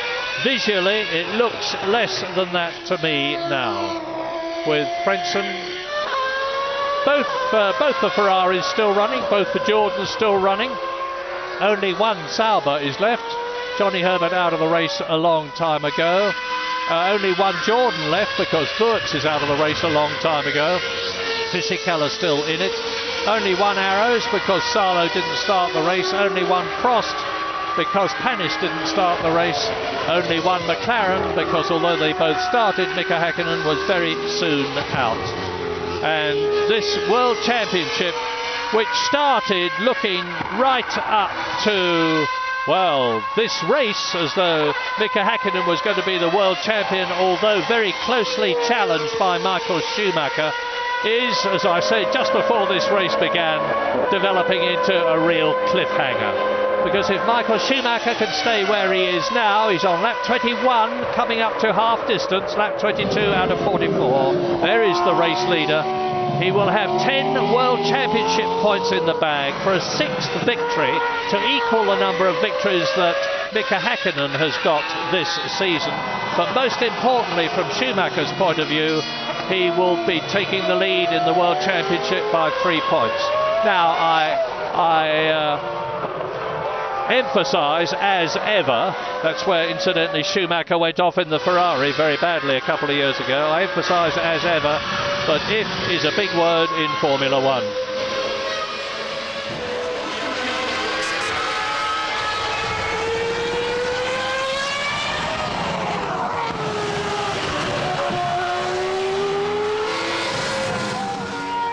Okay, Martin, we can see how things are. Schumacher leading Damon Hill there by 27 seconds now in a class of his own. Ralf Schumacher in third place. The conditions look appalling to me, but what are they like from a driver's point of view? And in particular, why is Michael Schumacher such a master in the wet? Well, because he's very smart in how he sets his car up, and he thinks long and hard about all of the possibilities, probably more than anybody else. And then he has this amazing confidence and reflex where he can attack the racetrack. He seems to have a sixth sense of where the grip is, where the standing water is, and off he goes. And the other drivers have to be slightly more cautious. Damon Hill driving a very, very sensible race. Difficult thing here for Eddie Jordan because Ralph's homing in on Damon at about a second a lap. The two Jordans running second and third. And they really need to be having a word with those two and saying, don't push each other too hard. You know, we've got a great chance of a double podium here. And if Ralph starts, there's enough time left for him to catch Damon at that rate. But I'm sure Damon realises he can't beat Michael Schumacher on sheer pace, so he's just got to get that car to the end. But so Hill and Ralf Schumacher got their own particular battle. But here, for example, last source, it's so easy to brake a little bit too late, lock the front tyre. There's Ralph coming into the bus stop, same deal there. And then as you just pull, you gingerly pull for the downshift on the steering column. And if the engine revs are not quite right, then it just locks the rear wheels and you spin, and so often the engine is stalled, and from having a brilliant run in second place, you're sitting there like a chump looking the wrong way, and that is ridiculously easy to do, Murray. Yeah, what an incredible turnaround for the Jordan team. Halfway through the season, there is Ralf Schumacher. Halfway through the season, 8 races, they hadn't scored a single point. Then Ralf Schumacher was 6th at the British Grand Prix. He was 5th the following race in Austria. Damon Hill then had 2 terrific races, Germany and Hungary, 4th in both of them. So they've had World Championship points in the last 4 races, as opposed to none in the first 8 races. And if they stay as they are now, and everybody will be keeping their fingers crossed for this enormously popular team, they could have both drivers on the podium, 2nd and 3rd. An amazing reversal of fortune. And add to that, Murray, that we're all expecting Ralf Schumacher's leaving that team, of course. I think there's even a court case going on about that at the moment, and that's a tricky political situation, isn't it? Yeah, so I'm sure it would appear Damon is staying with the team. There's Denitz in for presumably a new set of wets. We understand Frentzen is going to come in for a new nose. We haven't seen him off the road, and in fact we haven't seen him in the pits yet either. But so interesting political situation there for Jordan, as Hill leads Schumacher 2nd and 3rd. On lap 23, so we're into the second half of the Belgian Grand Prix, and what a dramatic impact-laden, literally, race it's been. Yeah, these are the one-stoppers, of course, Murray. So Denitz would be in, as is truly in for their one scheduled stop in the race. Lap 23, race order, Schumacher leading, Damon Hill by 30.30 seconds, a tour de force par excellence. Ralf Schumacher 3rd, catching very slowly Damon Hill, but he's 20 seconds behind him. Alesi 4th, Frentzen 5th, Irvine 6th. And it's tricky when the track gets to this stage now. It's all shiny and glistening across the top as Eddie Irvine homes in on Frentzen. I think you can see a piece of Frentzen's wing missing, actually, if I'm not mistaken. No, I was mistaken. Just the camera angle there. But the track is covered in water, and it's impossible to tell when you're doing 170, 180 miles an hour just how deep is that water, and often you get a nasty surprise when you get there. That's the kind of visibility you've sometimes got sitting in the car itself. This is the battle for 5th position. There is the man who is 6th, Eddie Irvine. He has clawed his way back after having stopped for a new nose cone, and he's now right up with almost Heinz-Harald Frentzen as they go through into their 23rd lap. Michael Schumacher diving through with Denise. Are they touching each other? My goodness, that was close. Schumacher backs off and keeps the distance between them. That could have taken Schumacher out of the race if they'd been 6 inches closer. Well, that's the mentality of the man, but I'm a little bit surprised. He got a half a minute lead. That was a risk he did not need to take. Yep, 30 seconds ahead of Damon Hill. The fastest lap we've had in these dreadful conditions. Michael Schumacher on lap 9, fairly early in the race. 2 minutes, 3.7 seconds. And that is 12 seconds off Alain Prost's all-time 1993 Williams lap record. It's an astounding lap time in these conditions, and with aerodynamics now which are not nearly as efficient as they were when Alain Prost, who now of course is running his own team, was driving in 1993 for Williams. And Damon Hill is still keeping that Jordan in 2nd place, and the battle for 5th and 6th. There it is. Eddie Irvine, Ferrari. Ahead of him, Heinz-Harald Frentzen in the sole remaining Williams. There are 11 out of the 18 cars that started the second time. 11 out of the 22 cars that started the first time. And Eddie Irvine can obviously get by, but will he be able to? Well, he's clearly much faster. He's 2 or 3 tenths up on each section, but now he's got the problem of visibility, so he'll just have to follow in the wheel tracks and wait for a slow corner when the spray just fades away, and suddenly sometimes you even get off the brakes and back onto the throttle again because you're further away from the corner than you thought. Irvine, they're having to lift off. He can't actually see where he's going at that point. More often than not, you're using peripheral vision. Are they thinking about pulling him in? They're talking away on the Ferrari pit wall there. More often you're using peripheral vision and you're listening to the car in front. Well, now this isn't a tyre superiority situation, Martin. They're both on Goodyear tyres. It's a car and driver superiority situation. And perhaps a better setup of the Ferrari driven by Irvine than the Williams driven by Frentzen. Although Eddie Irvine says, and I don't doubt his word, he says, I'm as good as anybody out there except Michael Schumacher, and nobody is as good as him. Yes, remember also that Irvine's got Schumacher's spare car, so he's making a pretty good job of driving that, but now it's going to be tough to get past this Williams. And we've got some news from James Allen. Just adding to what you guys were saying actually there about the superiority of Michael and where it comes from. Is it the tyres, is it the driver? Martin said earlier in the race, look how good Michael is on the brakes, and standing here just on the entry to La Source corner, you can see that he's much later on the brakes into La Source than Damon Hill. He's making up about a second every time. Just on this early part of the lap, as Martin pointed out, he was 3 seconds faster on his outlap after his pit stop. And it's those things, it's the braking for the bus stop, it's the braking for La Source, and the way he's going through with the car. It's absolutely fantastic, and that's a big part of his advantage today. And look at Irvine, he won't get through on the inside there, but he's certainly going to be bothering Frentzen. That's if Frentzen even knows he's there. As soon as you see all that spray, you see absolutely nothing in your mirrors. Irvine pulling out of the wheel tracks to get some kind of visibility. This is going to be interesting to watch. I think Irvine, if he gets a sniff, he will definitely have the ability to outbrake Frentzen into one of those bigger braking areas, into the bus stop or into La Source. But meanwhile, I think he's going to have to be just a little bit patient. Gigantic encouragement for Ferrari. Eddie Irvine has just re-signed, of course, for the 1999 season. He's been on the podium 4 times already this season. We can see Jean Todt walking down the pit lane talking to the McLaren team, and that's why, because Michael Schumacher is trying to lap David Coulthard. Coulthard's struggling around his McLaren, just not happy at all in these conditions for whatever reason. And we've seen the Ferrari team boss walking down the pit lane. And let us not forget that David Coulthard in these appalling conditions. Oh God! Michael Schumacher hits David Coulthard and is out of the Belgian Grand Prix.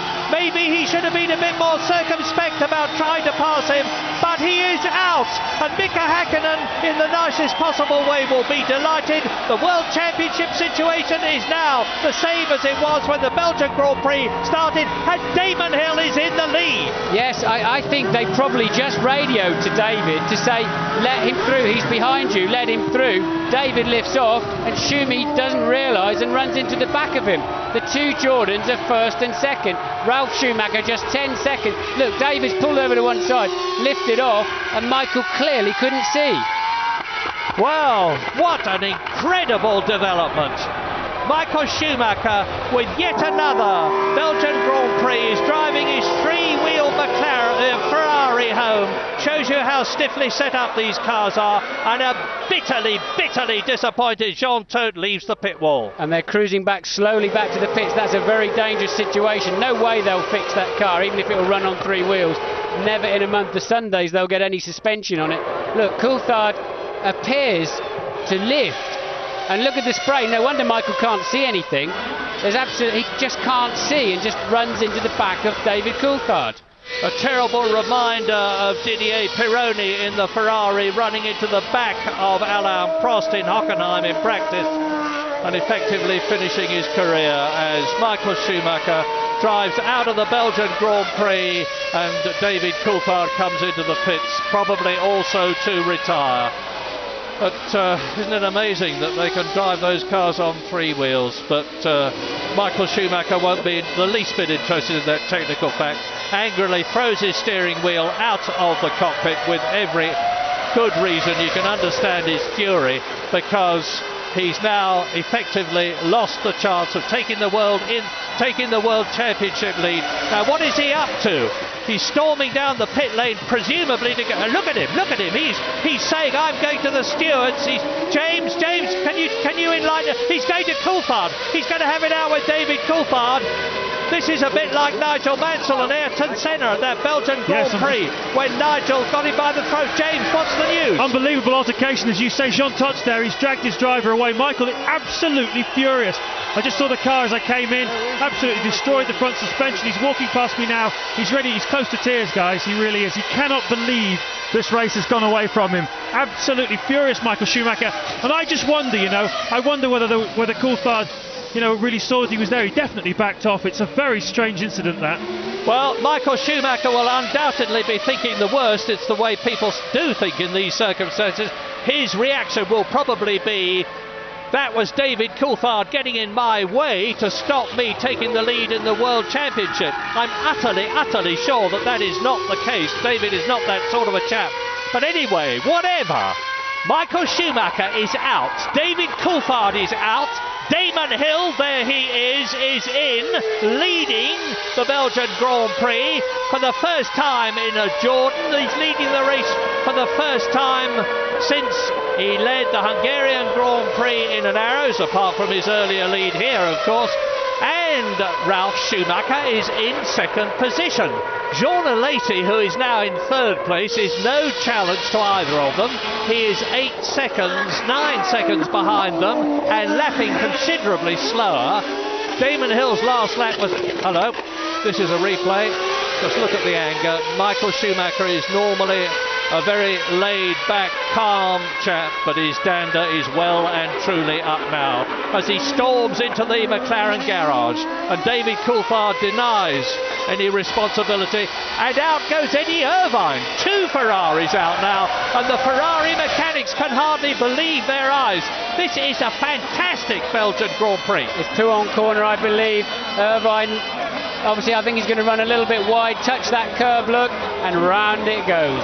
Nothing he can do about that, and that's a very, very big gravel trap. He's a long way into it, and I think he's probably stalled the engine as well. There is a service road over there, look, but the back wheels have stopped, and the engine's dead. Irvine out of the race. Now, you have to think of every possibility in the situation that Martin and I are in. They can stop this race at 3/4 distance, which is 33 laps, and give everybody full World Championship points. We're on lap 27 now. I'd see no reason why they should stop it, actually, because a lot of people are going off. But if it gets any worse, that may well happen. That is Mike Gascoigne in the middle, the new man on the technical side at Jordan. He's made a big contribution to the increased speed of these cars, which is in no way to decry what Gary Anderson did to get them to the position they were in the first place. And they're first and second. Alesi is now gaining, he's speeded up. And we're expecting Ralf Schumacher to come into the pits, as we are expecting Damon Hill, of course. Damon Hill came in on lap 16, and in that case I would expect him to come in round about lap 31 for his second stop, and that's 5 laps from now, and there's still a heck of a long way to go. Let me just run through the people who are still running in the race. On lap 27 out of 44, Damon Hill leads Ralf Schumacher, both Jordans, by 14 seconds. Alesi is third, 9 seconds back. Frentzen is fourth. Damon's missed the chicane. Damon going across the grass at the bus stop, no harm done. But at the moment, Ralph's a couple of seconds a lap faster. But you can see there, look, the inside wheel look, and he had to go across the grass. If you go through the pit lane, you've got to go through very slowly. You lose a lot of extra time. I don't believe there'll be any damage done there. A bit of grass in the radiators, but engine temperature's not the problem at the moment. Yeah, funnily enough, Damon did actually get caught. There's second place man Ralph in for, I assume, what is a scheduled pit stop. Yeah, I would Ralph think on a 2-stop strategy. Rather earlier than I expected him. I was running through the order. I got to Frentzen, who was fourth. Fisichella is fifth, and Pedro Diniz in the Arrows, a lap down, is in 6th place, and I do hope he stays there, because it would be some reward for the awful luck that Arrows have had, with Mika Salo going off at enormous velocity yesterday. They brought the test car here overnight. The mechanics, the Arrows mechanics, went to bed at 11 o'clock last night, and they started work again at 2:30 this morning. Oh, Fisichella! That's a big accident from Fisichella. I think that's coming out of the bus stop. He's obviously lost it and hit the end of the barrier. That's a very nasty accident. That'll bring out the safety car. Yeah, I'm sure they'll bring out the... there's poor visibility there. I think he's hit the end of the pit wall. Well, I do start to wonder whether they might not... And we've just seen a Minardi come past without a rear wing, and this is the same thing that happened to Schumacher and Coulthard. Oh, that is a nasty accident. And now remember, Wirtz was like this in Monaco in a Benetton. Nothing he can do, no way. That's a horrible accident. Yeah, he brings his head over. and that just looks like a torpedo, doesn't it? Well, yeah, safety car's out, look. You do have to wonder whether the race will go its full distance as you see that enormous crash replayed. Let's see who's in the race now, because I suspect Nakano will be retiring as well. Hill is in the race, Schumacher is in the race, so is Alesi and Frentzen. Fisichella, who was 5th, is out, there's his car. Deniz is still running, that's 5 of them. So's Jarno Trulli, that's 6th. Nakano, I think, is out. And that's all that's left. All the rest have retired. Schumacher, Irvine, Coulthard, Tuero, Villeneuve, Takagi, Verstappen, Woods, Hakkinen, Herbert, Barrichello, Panisalo, Rossi. Is the Belgian Grand Prix going to go to full distance? Here's Damon for his second stop. And Hill pitting under the safety car, so hopefully he can get back out again and keep track position. Overrunning his slot a bit there, that won't help his pit stop. But it's very important that Damon gets track position, doesn't get stuck in traffic. Normally you should pit the instant the safety car comes out, and because Ralph now may just have track position on him, we'll have to see how it all shakes out. Lacey, 3rd place man, also coming in for his good.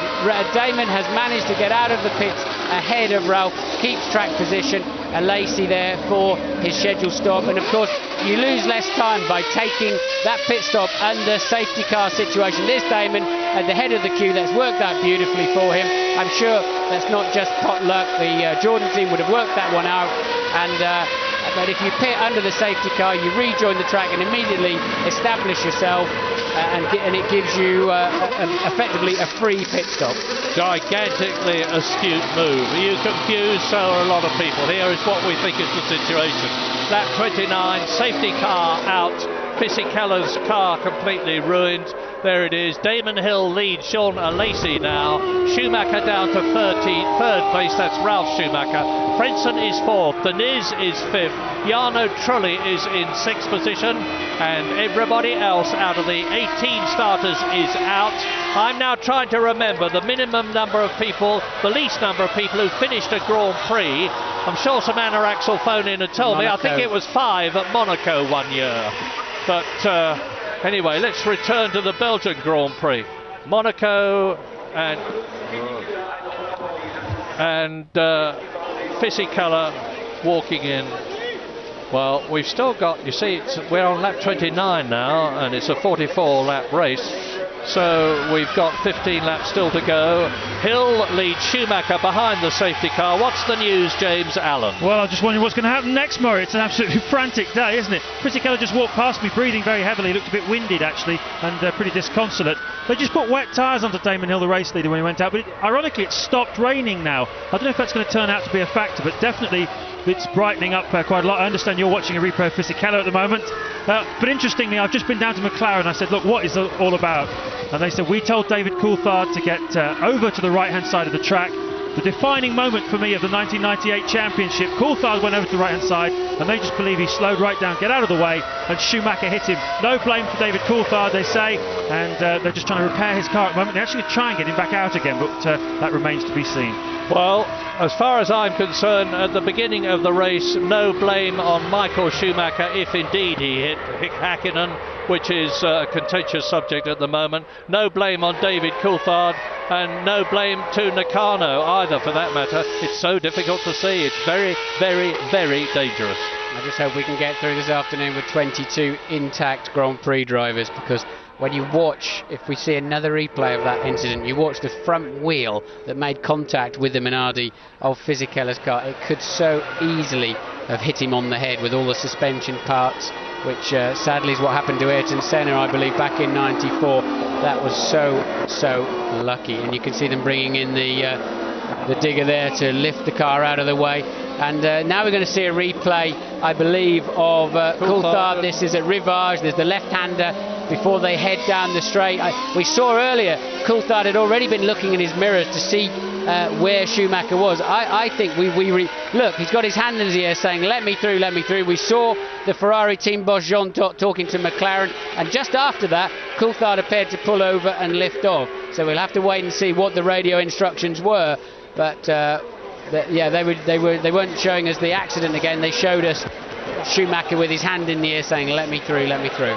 Well, without wishing to say I told you so, remember I said anything could happen in Formula One, and it usually does. Not much hasn't happened in this race. We're on lap 30 now, which is 2/3 distance out of lap 44. This is down the hill, look, here comes Schumacher. Coulthard's quite clearly lifting off for whatever reason. Shuey doesn't realise it. Shuey starts to pull out, look, no, actually he's heading back in again, and then bang, off goes the wheel. And out goes Michael Schumacher.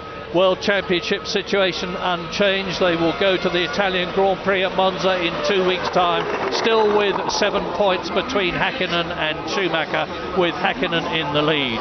And a furious Michael Schumacher trying to get a Coulthard to clobber him one, I should think. If when he's all cooled down he still thinks David Coulthard would do that on purpose, I'll be very disappointed in Michael.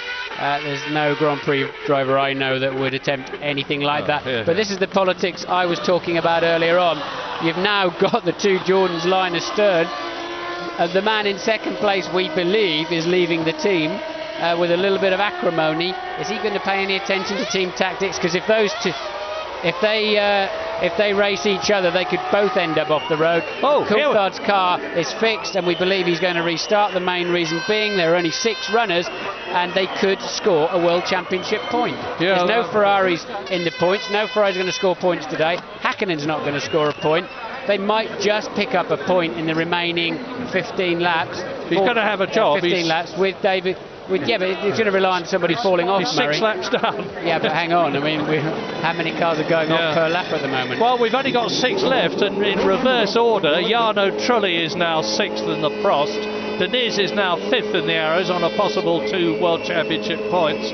Frentzen is 4th, Alesi is 3rd, Ralf Schumacher is 2nd, and his teammate Damon Hill leads on lap 30 as David Coulthard sets out on mission possible or impossible. I don't know what he's thinking, but I'd be thinking, I really don't need this. I think I've had enough for one day. So would I. Let's remind ourselves what's happened to him.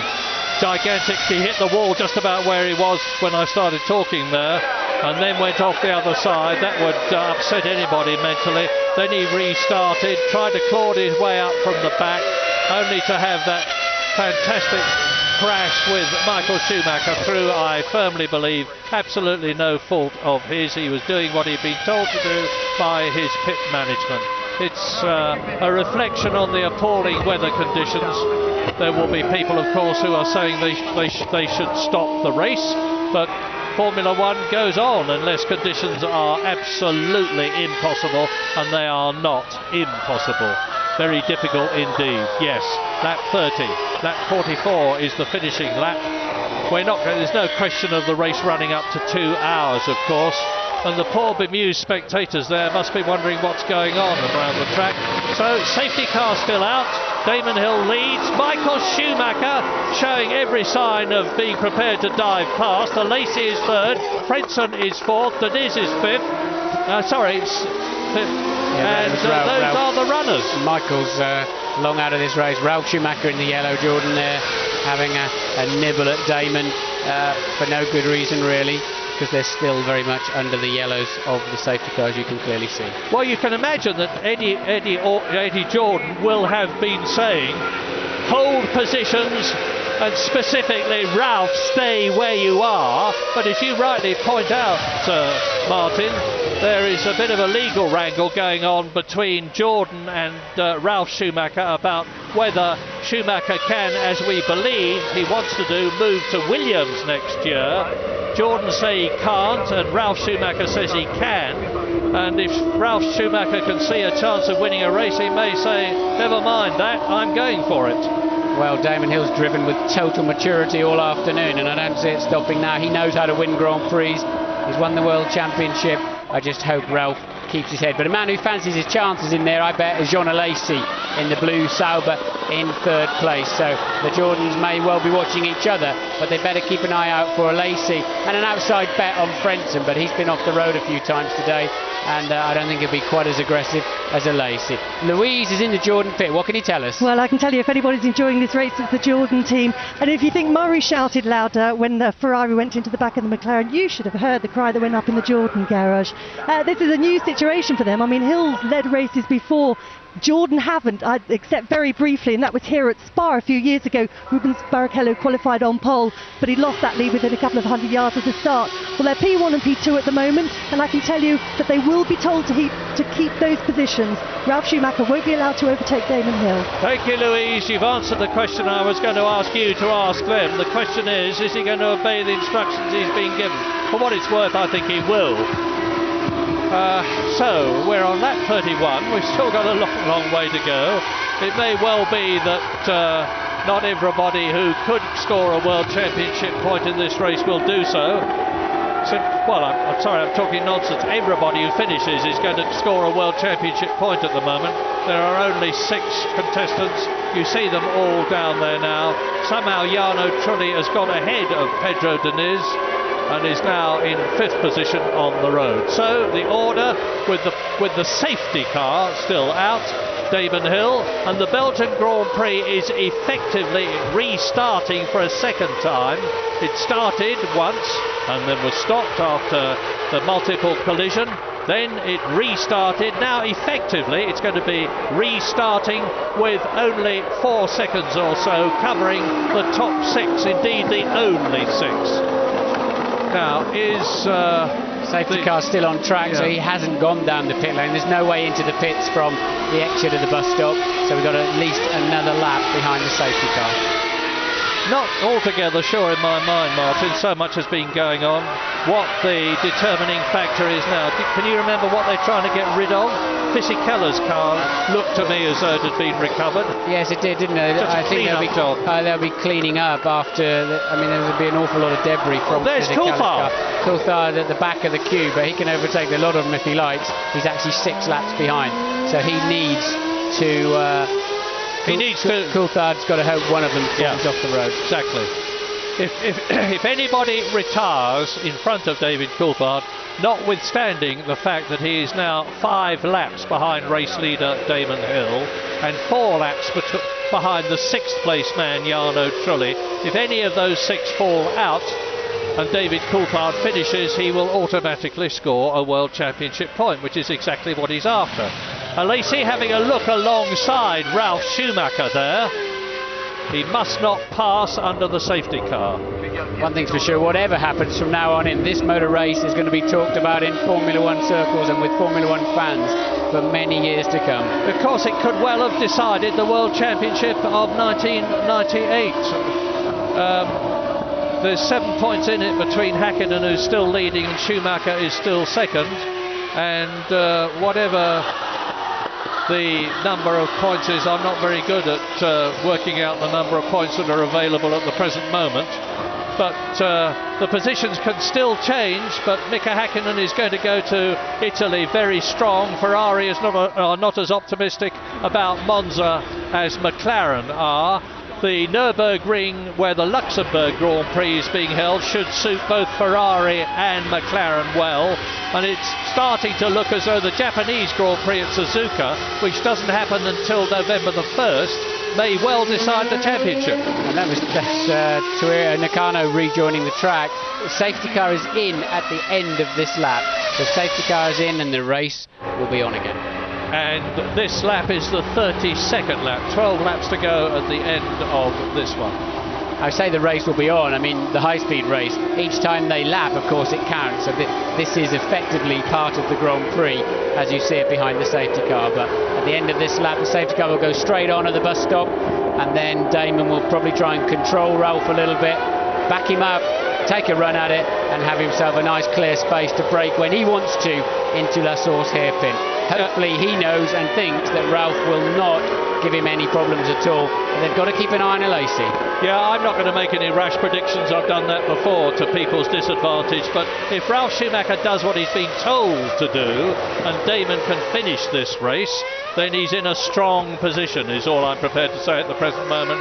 Alesi, of course, is going to be fighting very hard indeed to get to second position in this race, where he was second for a long time in the Belgian Grand Prix last year. The safety car is off The race is on. Damon comes out of the bus stop, gives it all the throttle he can afford to. Now, what's Ralph Schumacher going to do?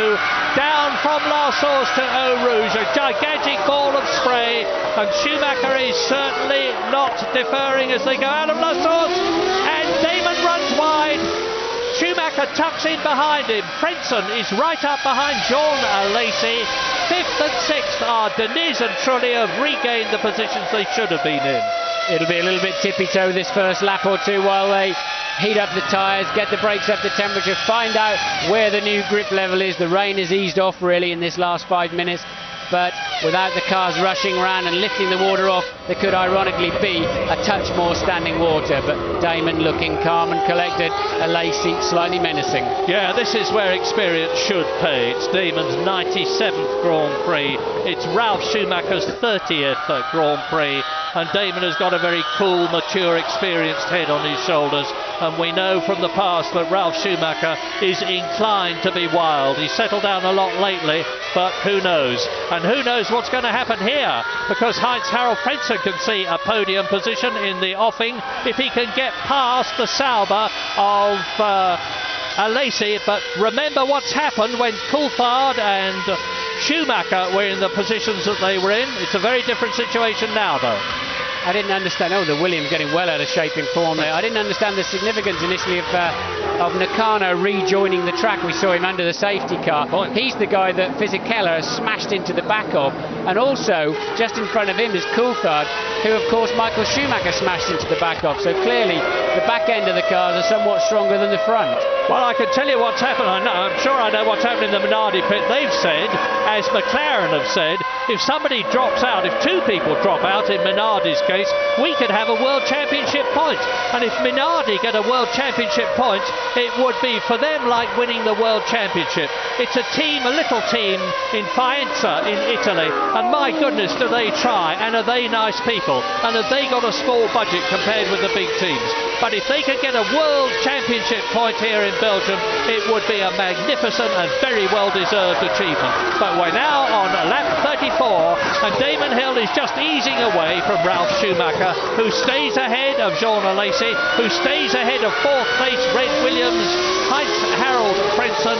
Deniz is now 3 seconds back, with Trulli very close to him. But Trulli, of course, has been lapped in 6th position by Damon Hill and the others. Nakano is in 8th position. David Coulthard is in 7th place. 10 laps to go. I don't see any justification for shortening this and stopping it at the 75% distance. Not raining hard, no standing water, and only an accident I think would shorten this race in any way. Very, very difficult decision, Martin, for a race director, and Charlie Whiting is a very mature, sensible, experienced chap to make. Enormous pressure on him, cars gone off, fortunately nobody seriously hurt, but if he decides to keep the race running, and it looks to be as though he's doing exactly that, I would certainly agree with his decision.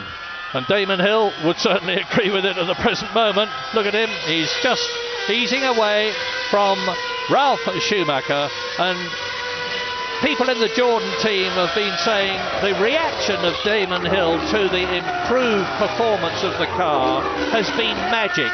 Yes, he's always tried, and Damon is a magnificent test driver. He's got 21 Grand Prix wins behind him. He's a past world champion, but nobody could avoid being a bit disheartened after the season he had with Arrows last year and the first half year he had with Jordan this year.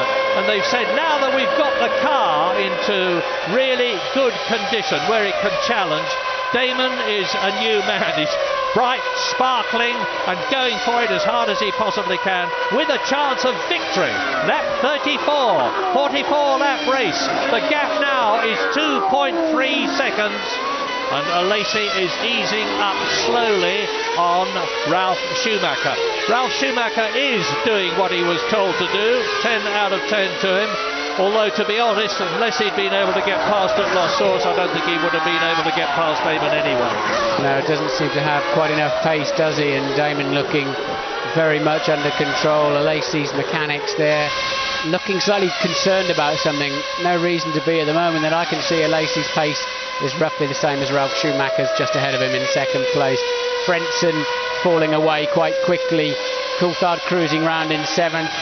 No point in pushing too hard. He just got to hope somebody has a mechanical problem or spins off if he wants to bring home what would be a very bizarre World Championship point. Yeah, I mean, I would say they're concerned about Alesi finishing on the podium, because they haven't done that this season. The highest finish that they've had this year was Jean Alesi in 5th position in Argentina.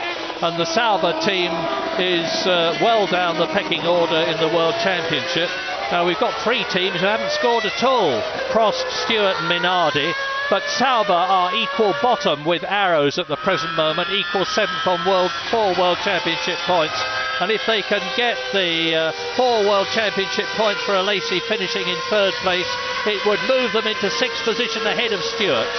But Jordan are on a potential 16 World Championship points, and that would put them only 4 behind Williams in 4th place. Yes, if Damon Hill can win this race, I think I bet he'll say it's one of his most satisfying. Of course, all of his other races were won in a Williams that was very dominant, and it was easy for people to say, yeah, but would he win in anything else? And he is going to answer them beautifully with this drive here on a treacherous afternoon. The round, smiling, bespectacled face there was Peter Sauber himself, the Swiss who moved into Formula 1 through sports car racing, first of all with Mercedes-Benz, and then first of all in his own name, and then with Mercedes-Benz. And he will be a very happy, if very worried man at the present moment. This is the end of lap 34 for Ralf Schumacher. Lap 35, my apologies, they're into lap 36.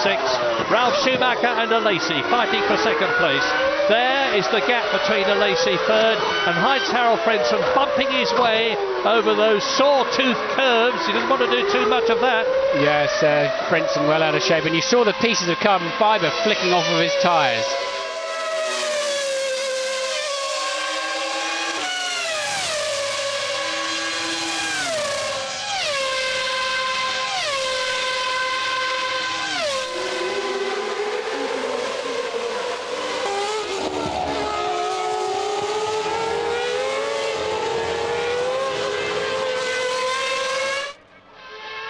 Lap 36, Jean Alesi going for it, but remembering that to finish 3rd, to modify the statement, first you have to finish. And he's going to be pretty careful about staying on the track. This is his teammate Johnny Herbert, who was it was the first retirement in the restarted race.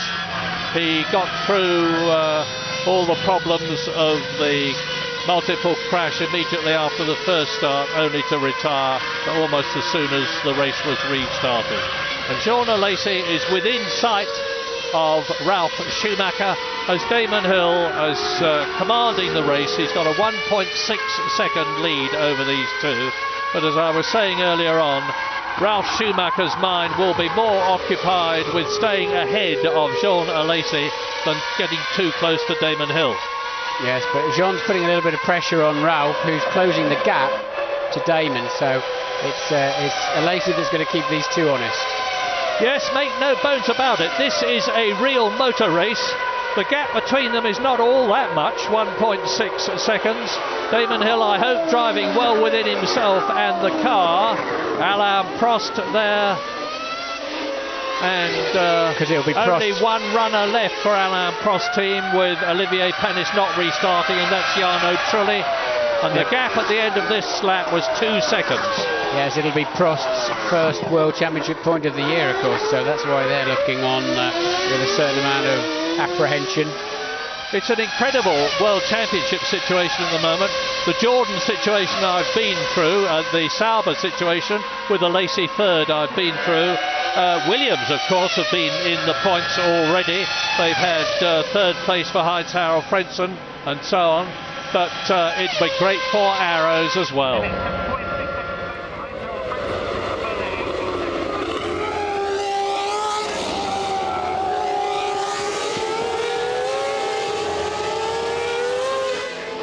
It's still mighty close at the Spa-Francorchamps circuit in Belgium. There is Damon Hill first, Ralf Schumacher second, The worried eyes of Eddie Jordan on the pit lane. Lacey is right up there with them in third position in the Sauber. There he is.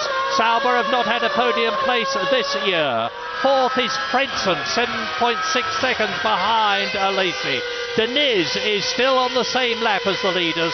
Trulli is sixth a lap down. David Coulthard and Nakano are seventh and eighth, way back, but hoping there'll be some retirement so that they can score points. Yes, it's pretty much as I thought. Lacey is going to keep the pressure on the two Jordans. I think they're ultimately faster, but they just don't want to have to attack those braking areas and risk locking a wheel or snatching the rear wheels on the downshift.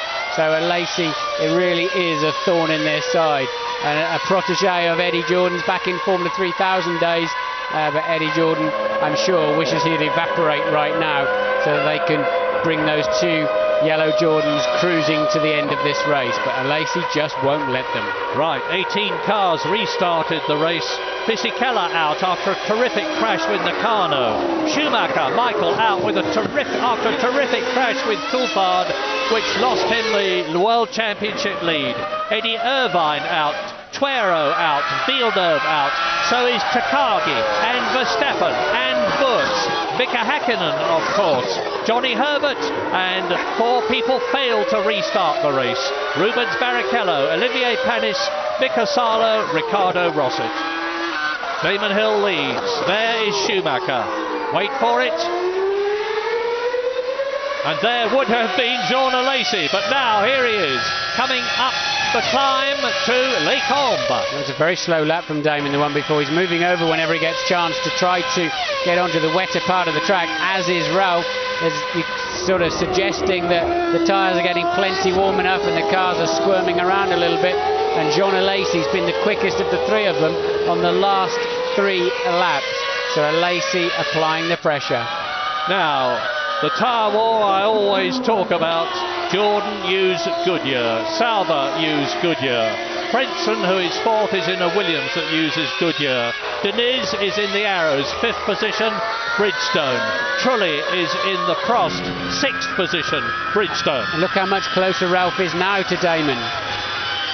Yeah, and now, so, I mean, there's going to come a point if Damon is having to slow and Ralf Schumacher doesn't want to, where Ralph has got to take the decision either to go by and break team orders or to let Lacey catch both of them. This is getting very fraught indeed for Damon Hill on lap 38 out of 44. Mike Gascoigne on the left on the Jordan pit lane position. But the important thing is, what's the gap between Schumacher as Ron Dennis talks to Eddie Jordan? I don't know what that would be about, something to do with David Coulthard, no doubt. And you can see how Jean Lacey is continuing to push. Now, the gap at the end of the previous lap between Damon Hill leading and Jean Lacey, who's really flying in third position, was 3.1 seconds. It's less than that now. Yes, Ralph was a full second faster than Damon in the midsection of that race. Damon, I don't think, is so happy with those wet tyres he's got on at the moment.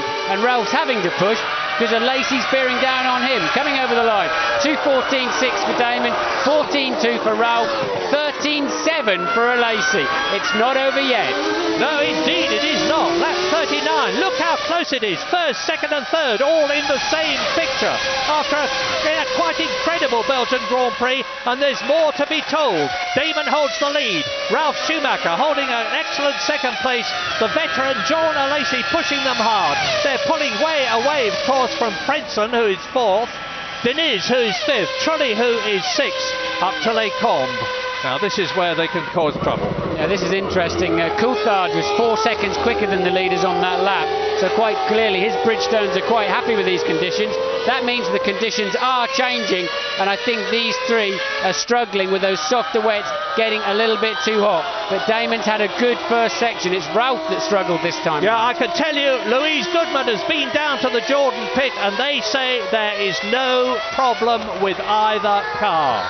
And there's certainly no problem with either driver, in which case you've got to take your hat off to Jean Lacey and Sauber. He's giving them both a very hard time, because if there's no problem with either Jordan, then it means that both Damon Hill and Ralf Schumacher are trying as hard as they possibly can. And we're still on lap 39. And remember what's happened before when drivers behind have pushed the driver in front. If you put a wheel wrong anywhere in here, if you put a wheel on a white line, if you put a wheel on a curb, you can spin off, they hold the moisture. Heaven knows there's enough of it on the track, and your history. There's the man, John Alesi. It looks a bit more even, Stevens, on this lap. But, I think there's no doubt that those softer tyres are giving them a hard time. But Damon, it must be so difficult for him. He must be tiptoeing in. He's got everything to lose, and he's the first one in there.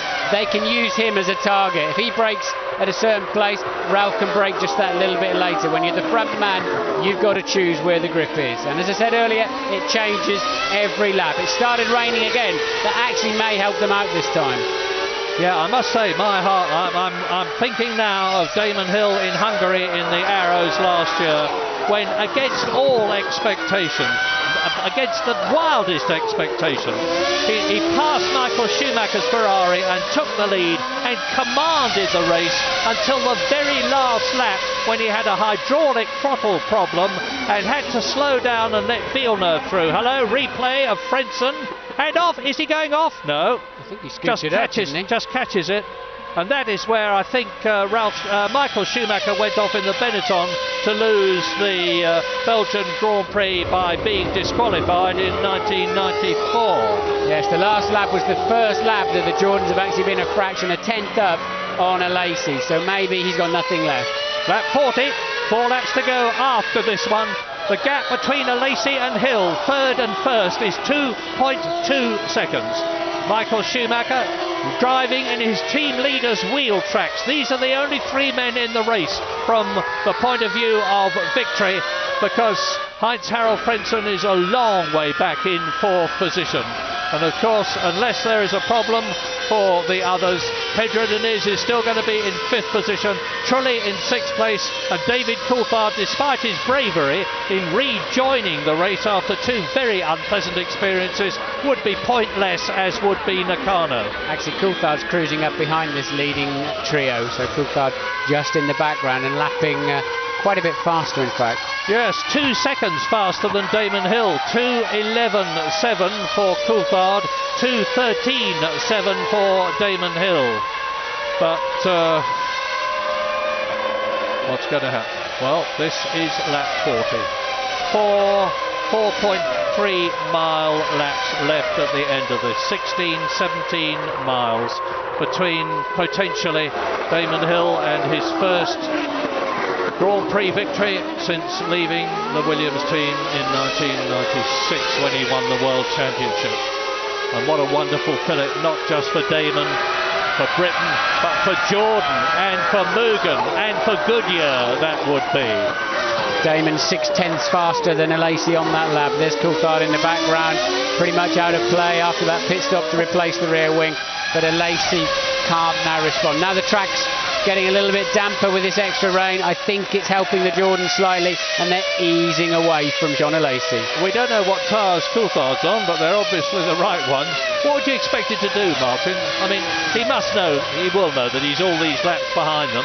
There's no point in trying to force past them. No, but we did see Ron Dennis talking to Eddie Jordan, although I can't begin to wonder why, really. I can't see any axe to grind anywhere there. So made just a courtesy call there from Ron, I assume. But I don't think David would want to get involved in this little battle. Well, I am so cautious about saying anything about Damon Hill that I hardly dare say anything at all, except to remind you that he was a wonderful world champion in 1996, that he's the son of the great double world champion Graham Hill, the only father and son to both win the world championship. But Damon has won 21 Grand Prix already in his career. He's had an enormous number of second places, third places, world championship points, in fact 236 of them. But, as Martin said earlier on, if, and I'm not saying he's going to in case he doesn't, Damon Hill wins this race, it would surely be the sweetest of all his victories, because when he was driving for Williams, he was certainly in a car which at minimum was as good as anything else, and in most cases better. But that hasn't been the case until today, of Damon Hill and Jordan in partnership. Yes, Ralph has lost a half second in the downhill midsection of this lap. That's put Lacey a little bit closer and allowed Damon a bit more of a breathing space of just over a second and a half. Denit's back in 5th place. We haven't seen much of him through the afternoon, but he's kept his head down, and that'll be 2 well-deserved points if he can coax that through another 3 laps of this circuit. 3 laps remaining, says the captain, and if you haven't got your heart in your mouth, you jolly well should have. Lap 42, lap 43, lap 44. They're on lap 42 now, and you don't need me again to tell you the order. You can see what it is. You can see that nothing is changing. You can see too that David Coulthard in the background in the silver and black McLaren Mercedes is holding station in the hope that something is going to happen to one of the 6 cars ahead of him, which would enable him to get a World Championship point. And of course, on a very different part of the track to Coulthard, there are Frentzen, Deniz and Trulli, who are in 4th, 5th and 6th places. But these are the top 3. And that is the 3rd man, Lacey. There is Coulthard in his wheel tracks. That's out of Rivage into the left-hander on the approach to the massively fast Pouhon corner, 150 miles an hour. Lacey's slowing. Lacey must have made some kind of mistake, because Lacey's dropped behind Coulthard and had a very bad midsection somewhere. Maybe we'll see a replay, maybe a blocked a wheel or something. But Lacey now falling back and taking the pressure off the 2 Jordans. And is it again, for the 2nd year in succession, going to be a cruel denial of a podium place for Jean Alesi, who was in 2nd place to Michael Schumacher for most of the Belgian Grand Prix here at Spa last year? Well, he's still in 3rd place. Coulthard's gone past him, but it hasn't affected the top 3. I think it'll just be a slight mistake there from Lacey. Ron Dennis already congratulating Eddie. I think that's probably a touch early, but I don't think we're very far away from some Irish tears. No, I mean, no one would understand Eddie Jordan's position better than Ron Dennis. McLaren had a very difficult time in 1995, 96 and to some extent 97 after Ayrton Senna had left them and they had the Peugeot engine and 1 or 2 other problems, and they've got back on top now. Jordan have never been on top. Jordan have never won a Grand Prix. They've been in every race with 2 drivers since 1991, and some jolly good drivers too. They've fought their way up with virtually no money to excellent funding now, and thank heavens Damon Hill gets past Jarno Trulli there safely again to lap the Italian, who is in 6th position and has been lapped twice, and Ralf Schumacher's done the same thing, and look at Jean Alesi. No, it's not Jean Alesi, it's Trulli. His engine's sounding a bit sick, I have to say, when he came past the pits last time round, but Trulli cruising home to collect that last point at the moment. Yeah, Alesi is actually 4 seconds behind Ralf Schumacher. Well, this is lap 43. There is only 1 lap to go after this. Look at the Jordan team. They're immobile. They cannot believe that this is happening to them. After years and years and years of striving just to get a point, never mind 2 top places on the podium, could it all be coming true for the Silverstone team? Their headquarters, their factory is just across the road from the BRDC-owned Silverstone, where the British Grand Prix is held, and Ralf Schumacher holds position. Michael is out. Ralf is very much still there. Yes, it won't be Mugen Honda's first win, of course. They won with Panis in Monaco, didn't they, back in 95? But certainly it'll be Jordan's first win. And of course it won't do Eddie Jordan's team any harm at all in a situation where Honda are known to be coming back into Grand Prix racing very soon, maybe even next year, but in circumstances we're not sure about. It's been alleged that they tried to buy the Jordan team and were turned down, but there's nothing that Eddie Jordan would like more than to be starting 1999 with a pucker works free Honda engine. Now, is he going to do it? Damon Hill crosses the line for the 43rd time to start lap 44 of a potentially historical Belgian Grand Prix, followed by Ralf Schumacher, past the scene of the enormous crash out into Eau Rouge, climbing out of Eau Rouge, which has taken so many people in the past. Zanardi in the Lotus, Villeneuve on Friday, Salo on Saturday. This is where Schumacher and Damon Hill had their wheel banging incident. Les Combes in 1994. Damon Hill turns into the right, turns into the left. The next corner is Malmedy, the right-hander. He's coming up towards Rivage at 160 miles an hour. He's coming down to the right-hander here, slows down to 65 miles an hour. He is 1/3 of the way round his last lap. He is in the lead. He is followed by Ralf Schumacher. Jordan lead. Jordan second. Mugen Honda engine first. Mugen Honda engine second. Goodyear tyres first, second, third, fourth with Frentzen, and Bridgestone are fifth and sixth with Deniz and Trulli. What a race. Oh, and is it going to be well deserved? Damon really kept his head, made a perfect second start. The restart really played into his hands, got onto those, remember he got onto those intermediate tyres. The Jordan team coming to the pit wall, they're really going to enjoy this one. Jordan know how to party at the best of times, and tonight is going to be something absolutely incredible. Damon has driven a faultless race.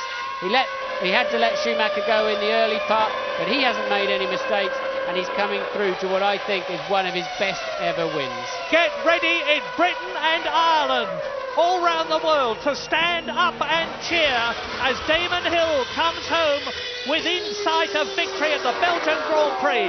His 22nd victory into the bus stop. He is yards away from the finish, followed by his teammate Ralf Schumacher. And Damon Hill wins in Belgium. Fantastic! Schumacher second, and Lacey third. Well, what an unbelievable race. And Eddie Jordan at last, after all his efforts, after fighting his way up through Formula Ford, Formula 3, and even getting a Formula 1 drive himself, founding his own team, sees victory and is now very much one of the top five. The top five with Ferrari, McLaren, Benetton and Williams. A proud and very happy day for Jordan, for Damon Hill, for Ralf Schumacher and for the whole team. And let us not forget Gary Anderson, who's made such a tremendous contribution.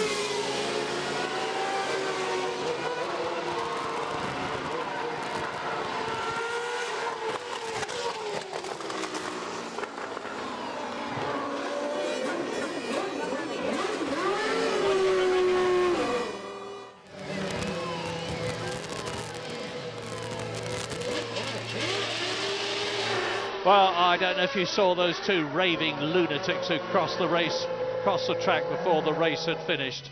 The same thing happened in Hungary, and we're expecting them to get a massive fine and wrist slapping. People get very enthusiastic, and understandably so, but there are still racing cars out there. And in Hungary, Tora Takagi actually had to stop to avoid running into spectators. But never mind, that's an unhappy situation. A very happy situation now. Damon Hill wins. Now, what about the World Championship? Mika Häkkinen still leads. Michael Schumacher by 7 points.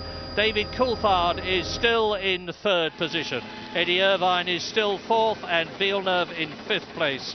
And Wurz is still sixth.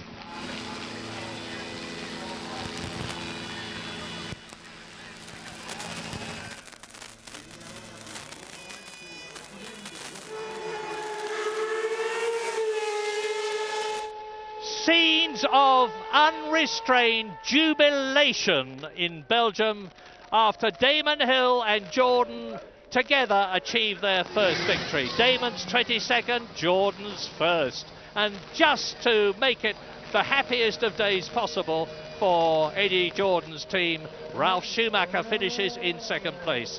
A massive 16 World Championship points for the team that had not scored a single World Championship point in the first 8 races of 1998. And those points lift them to within 4 points of Williams in 4th place in the Constructors' World Championship. Just for the record, the finishing order, and only 8 cars out of the 18 that restarted and the 22 that originally started finished the Belgian Grand Prix. Victory for Damon Hill by 9/10 of a second from his teammate Ralf Schumacher. By 7.2 seconds ahead of 3rd place man Jean Alesi. Heinz-Harald Frentzen 4th, Deniz 5th and on the same lap. Jarno Trulli finished 2 laps down but in 6th place to give Prost their first World Championship point of the season. David Coulthard was 7th, 5 laps down, no points. Nakano was 8th, 5 laps down, no points. Well, what do you think, Martin? And it's incredible, isn't it? I think we missed our bus home. That's a long race, Murray, wasn't it? But I mean, just incredible. Thank goodness nobody's been injured. It's been exciting. It's been Grand Prix racing at its best. There's Eddie, look, jumping around. And Eddie Jordan absolutely beside himself. Damon Hill is inside that minibus. They'll be moved from there down to the podium procedure, which is halfway down the hill in the old pit, overlooking into the grandstands down there. It's a strange setup here at Spa with regard to that.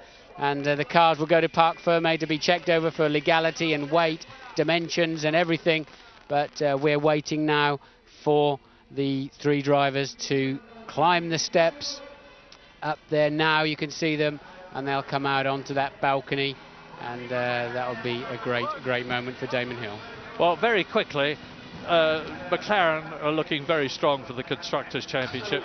Damon Hill mounts the steps, and what a smile of delight there's going to be on his face when he gets up there alongside Ralf Schumacher and Jean Alesi. Jordan 1st and 2nd, Sauber 3rd. Congratulations to Sauber, and congratulations Damon Hill, winner of the Belgian Grand Prix of 1998. Yes!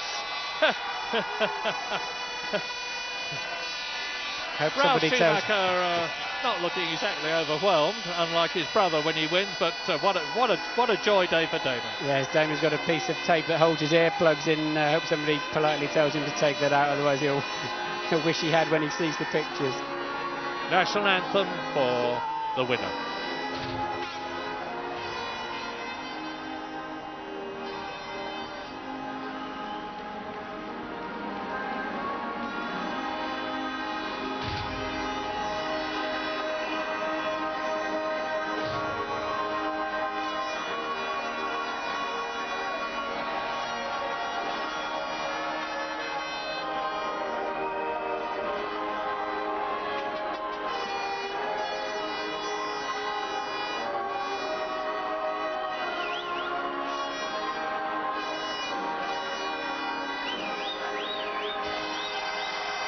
And I think not a repeat for the Jordan Constructors' victory, because, like Damon Hill, they come from Britain.